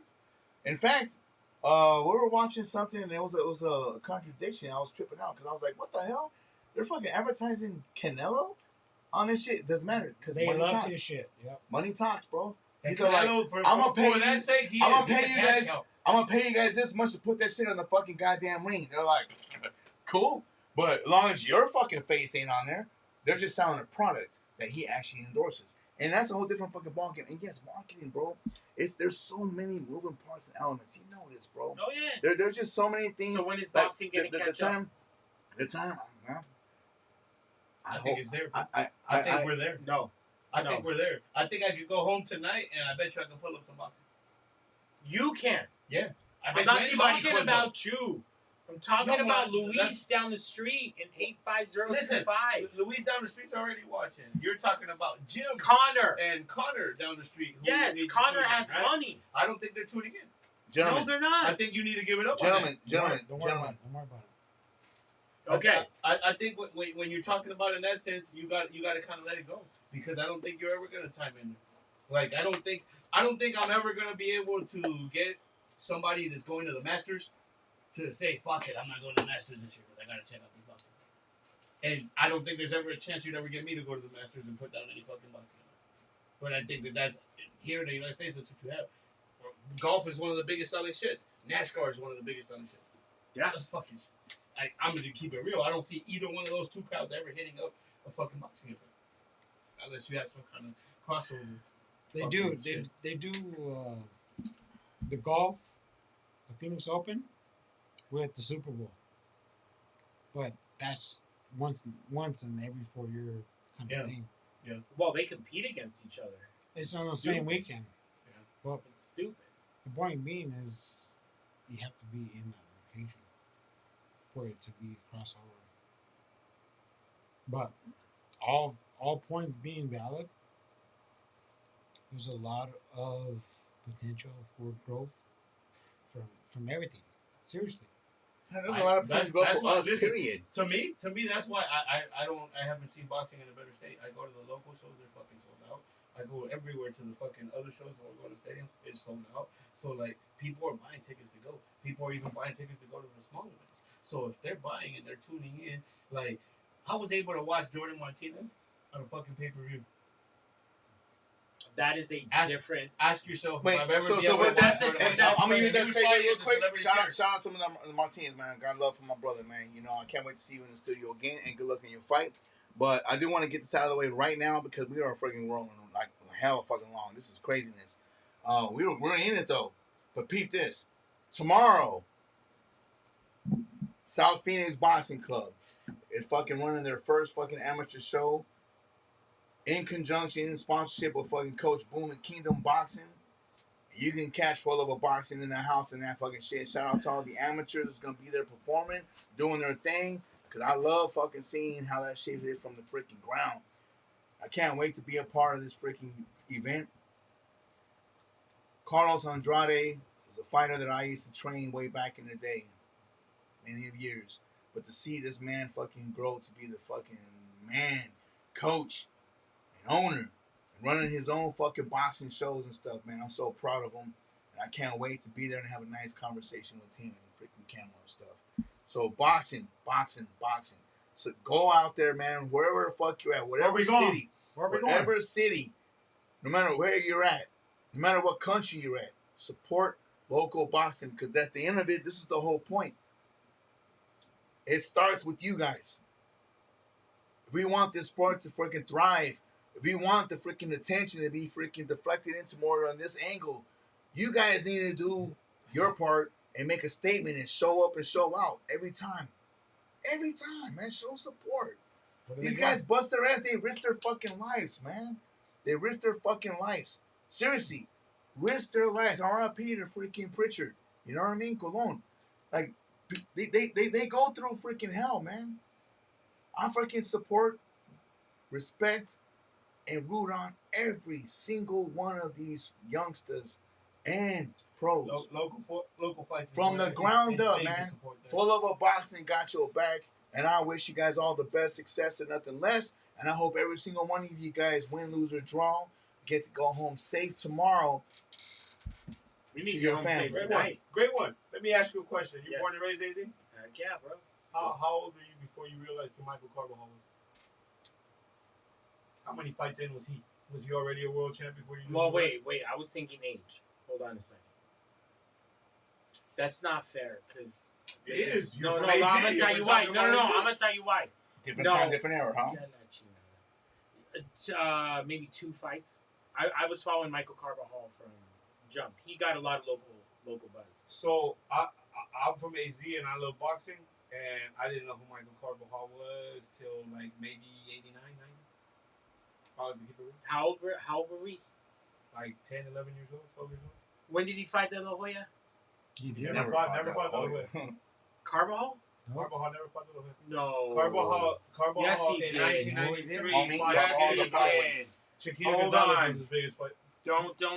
It's a totally different weight class. You gonna lose. Michael Carbajal. Carvajal's a tiny dude. He's like 100. I know. Carbajal. You're asking the wrong And question. ladies to and the wrong gentlemen, crowd. And ladies and gentlemen, That's why we don't invite that's why the outsiders. that's why Listen, the arguments no, come into play in but regards to that the just- lack of the that just sport. proves Who my did whole he- point that wait, he's in the wait. same spot. Who did Michael Harbaugh is the greatest fucking fighter ever in city. Arizona. Wait, And I'm telling you, Who did I he fight guarantee the you dude in those the motherfuckers desert in with? Arizona didn't know who he was until The dude in the desert. Who did he fight that He didn't do against? enough. Chiquita Gonzalez. No. Oscar De La Hoya, his first fight was an opener on that card. We seen the shit. Scotty the Bulldog Olsen was also on that card. Scotty Olsen was on that card. Was We the seen, dude? I got the poster in my garage. right? You have the poster in your garage. Yeah? Yes. That's Oscar De La Hoya's debut, though. He was on the undercard of that. Okay. All right. So who did Carbajal fight on that fight? Chiquita Gonzalez. No, it wasn't No. Chiquita. It He wasn't fought Chiquita. some Joe Schmo. Yeah, it wasn't Chiquita. Michael No. Carbajal. Carbajal was the main event of that fight. De La Hoya was on the undercard. Sosa. It was a top ranked. In '93, it was against It was a top. Oh, ranked event. Domingo Sosa. Probably. But yes, So you I'm didn't not know who crazy. he was when he fought I'm not- Chiquita? I'm not crazy. I just don't remember. No, Michael Carbajal got a lot of play here locally. It's crazy because to me, the Michael Carbajal fight over Chiquita Gonzalez is the biggest thing that's ever happened in sports in Arizona. That's including baseball, including basketball, everything. Fuck To me, no. yes. He won the World Series. Yes. And to me, The I'm telling fuck you, outta here. the Michael During- Carbajal in over Chiquita 2000 Gonzalez- I was in the World Series. People were. So fucking, I was at Game 6 and People Game 7. were fucking honking their horns in the intersections and shit. They weren't doing that shit when Michael Carbajal won the world title. That's what I'm saying. To me, the greatness of what Carbajal did is what it was. There were horses in the middle of the street. It's also a much bigger mainstream fucking sport thing. That's why they.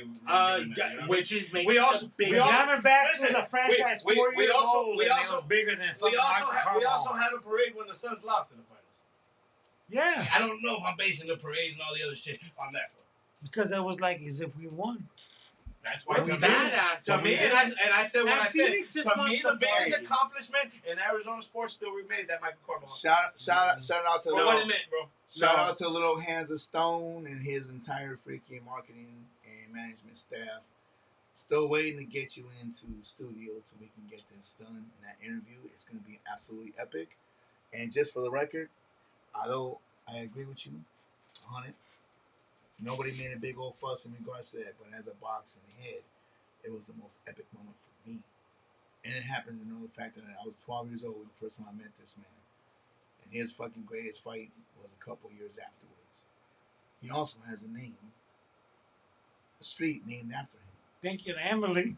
So does Randy Johnson. And it's right by the stadium. I didn't know Randy Johnson had a freaking Yes, team. Randy he does. Johnson That's Way. what's up. It's right there by the And ballpark. no knock though? Man, one of the baddest motherfuckers that ever fucking goddamn And then Is you an know, actual wait, completely you know impersonal. what street is right, But I didn't right know in that, front of though. it? Diana Taurasi Way.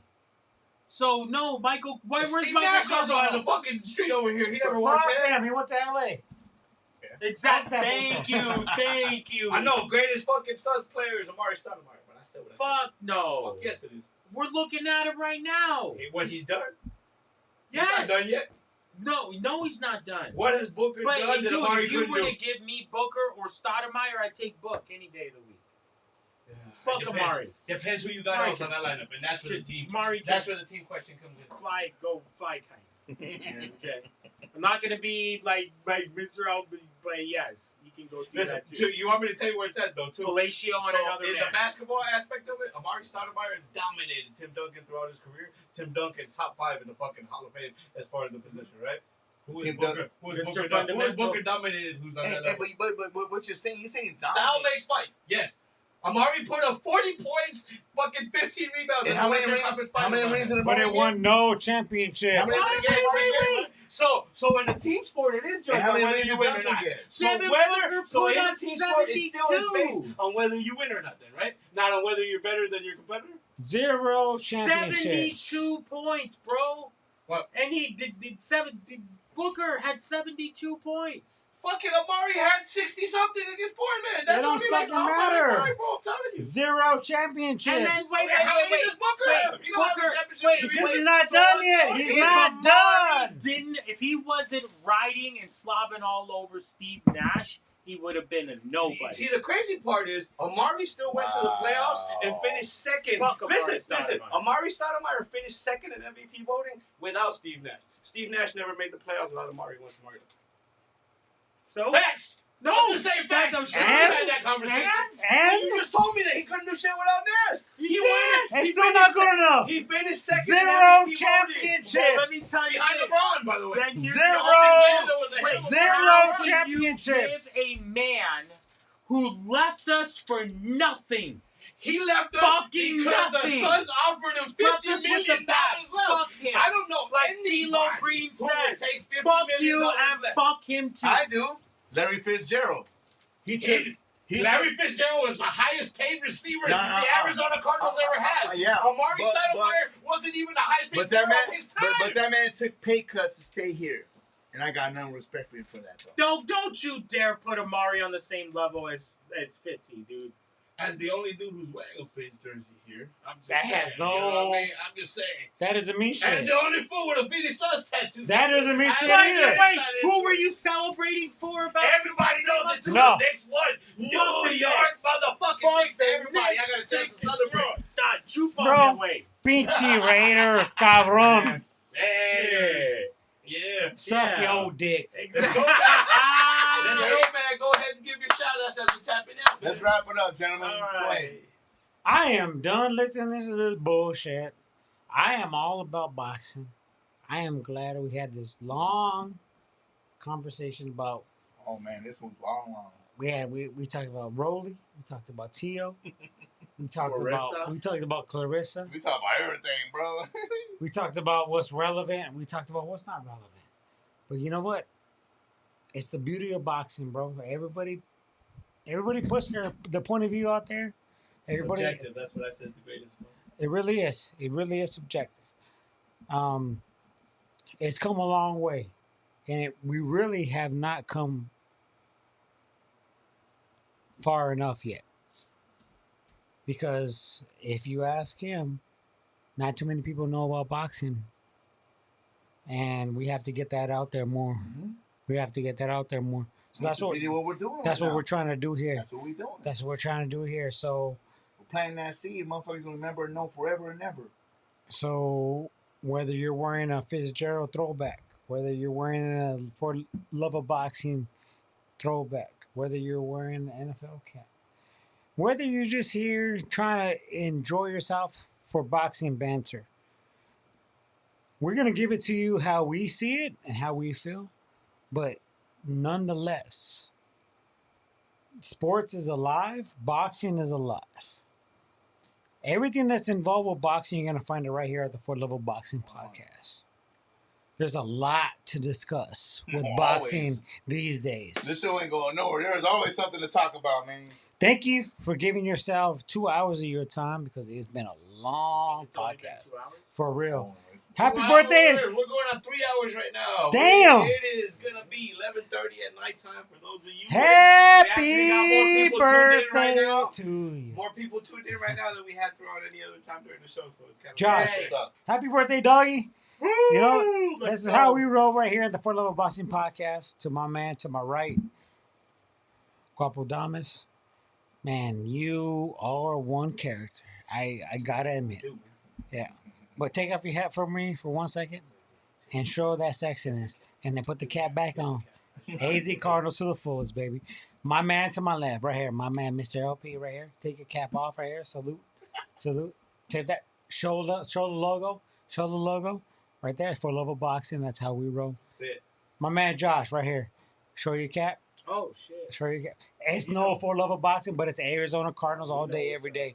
That's how we roll here. We're coming live to you from Phoenix, Arizona, Central AZ. Thank you for tuning in. This is the For Love of Boxing podcast. Come back next Friday. We're going to talk some more boxing banter. But for the interim, thank you for indulging us. It's been a great episode, dog. 120. Yeah. We went all over the place. I can't wait to hear Clarissa this shit Shields tomorrow night on the zone, going back to 160, right? And then the week after that, Rolly and Tio. We got money on it. We got money on it. $110 Let's go. cash. And then our boy Jordan Martinez defending out there in San Luis next Saturday. Yeah. Wish I could make it. Chapo We gonna go. debut, baby. We gonna follow up with them cats, man. Well, that's what I was 100. telling you. When I said Jordan was on a pay-per-view, I didn't mean the one we went to. I meant when he was fighting at Iron Boy at the Celebrity Theater. It's a day and age where I couldn't make that fight at the Celebrity Theater, and I was able to tap in on a pay-per-view at a show that was happening at the Celebrity Theater. That's where boxing's at right now. That wasn't happening when I was young. So to me, I thank God that I'm living today so I can enjoy these great fights that are happening, enjoy the sports. And that are as I mentioned to happening. you, I had to read the fucking goddamn articles of the following month magazine fucking articles about what happened across the pond, bro. That was my Catch only, up. Shit, that was my man. only knowledge of You had the to put sport on like back your then. tweed chanclas too and everything. This Well, guy give you just shout outs, birthday boy. Okay. Oh man, it's the best season of the year in the best city in the world. All right. Another travel around the sun, man. Cool with that. Happy birthday, bro. Thank you. Love Thank you, you. man. So, I'm so thankful to have you a part of our fucking circle. I wasn't sure how this was gonna pan out, bro. I ain't gonna lie to you, bro. But Man, Here let's we are. jump them. here we are, brother. You found a fucking place within my fucking circle, dog. I don't know how that you're the feels only to one you. who had doubts. Hey, I don't I'm know the how that great one. feels to you, but that should mean a lot, though, brother, because I keep my shit tight, bro. Fuck them up, Mr. LP. I give you permission. You dope. Respect to you, brother. Yeah, I'm good. that's it. All right, you and me. You come find your boy Guapo Damas at the top of the world every motherfucking Friday at 8 p.m. Come get entertained and come watch me own these fools in banter. That's what we do, baby. Guapo Damas at the top of the world. And my very last shout out is going to be big shout out because AZ is representing to the fullest. Larry Fitzgerald going into the Hall of Fame. The best fucking athlete to ever come out of the state of Arizona. I Larry, said what I said. Larry. Straight up. Go ahead, Mr. Yeah. LP. All right. I'm going to try and make this quick, but peep game, guys. There's a lot. First and foremost, I want to thank you guys all for tuning in. This was a long episode. And I know you guys still, if you guys are freaking fans of what we do, you're listening, you're tuning in. This is a good one. Birthday freaking celebration for my man's right here, and we all got a little nice and toasty in regards to the occasion. But we do what we do. This was a boxing banter rant that went all over the place, but I hope you guys are keeping up and you guys paying attention, because despite everything, we're putting some fucking knowledge and game into you guys that are fucking listening and paying attention. All you youngsters out there, please just understand we do this with the passion and with our heart for you guys, not for nothing else. We love the sport 100%, but we want to share the knowledge of this great sport to you guys. And I hope you guys are paying attention when we ask you guys to YouTube a certain fight, etc., etc. But again, tomorrow, Coach Boom doing his freaking thing with freaking my boy Carlos Andrade for his first amateur show for the South Phoenix Boxing Smoker. NFL Yet location in South Phoenix. Central and Jesse Owens. Y'all need to go and show up and show out and show love to these freaking local fighters and stuff, man. Go, all of you, no matter where you're at, support local boxing. What's the cover charge? I believe it's $20. I don't know. I don't quote me on this. I don't know, man. I really don't know. But I'm gonna say like $20 or something, all right? But you guys gotta show up there and show out, show some love and support. But in addition, tomorrow, I want to give a big shout out to LP Sounds, the director of Trugs. He put together this little shindig of a dance competition that's going down in South Phoenix off of 24th Street and freaking Broadway. A dance competition for there's actually a cash prize and stuff for everything. We're gonna all be over there too. You're gonna follow us. You're gonna see the freaking flyer and all that. Also, in addition, LP Records. Many hats that we all wearing here and stuff. LP Records gonna be in the house at the Summer Fest in downtown Phoenix as well with the RTU Respect the Underground crew, which is our home right here. This is the freaking station that's actually hosting that freaking event. It's gonna be many of acts, many of stages, vendor booths, food, drinks, good old fucking time. Show up and show out. And whether you guys can make it to all of them or one of them or whatever the case, you guys choose your poison. But if you see us out there doing our thing, please stop by and say what's up, all right? We appreciate you guys all, and we thank you guys all for what you guys do. And that's actually giving us your time. Time is money, and I thank you guys 100%. I can't give the list of everybody all the time and stuff, but everybody in the boxing community, man, I got love and respect to you guys. My son, you know, I'm Jim, my green-eyed monster, the most important person in my life. Yes, I know. 3 hours later, it's a long one. You sat here and watched it with me. It was all over the place, but that's what we do for the love of boxing, for LP, for the brand, for this. But I love you guys all. Justice, I can't thank you enough about how blessed and thankful I am to call this home. Thanks to you. You bless us with this freaking a platform, and we'll forever have your back.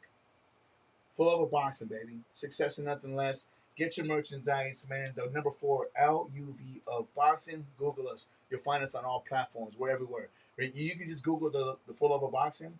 Not only would you find me, you'll find him. You'll find him. You'll find him. We're all tagged. We're all over the place because teamwork makes the dream work, man. We work this shit together.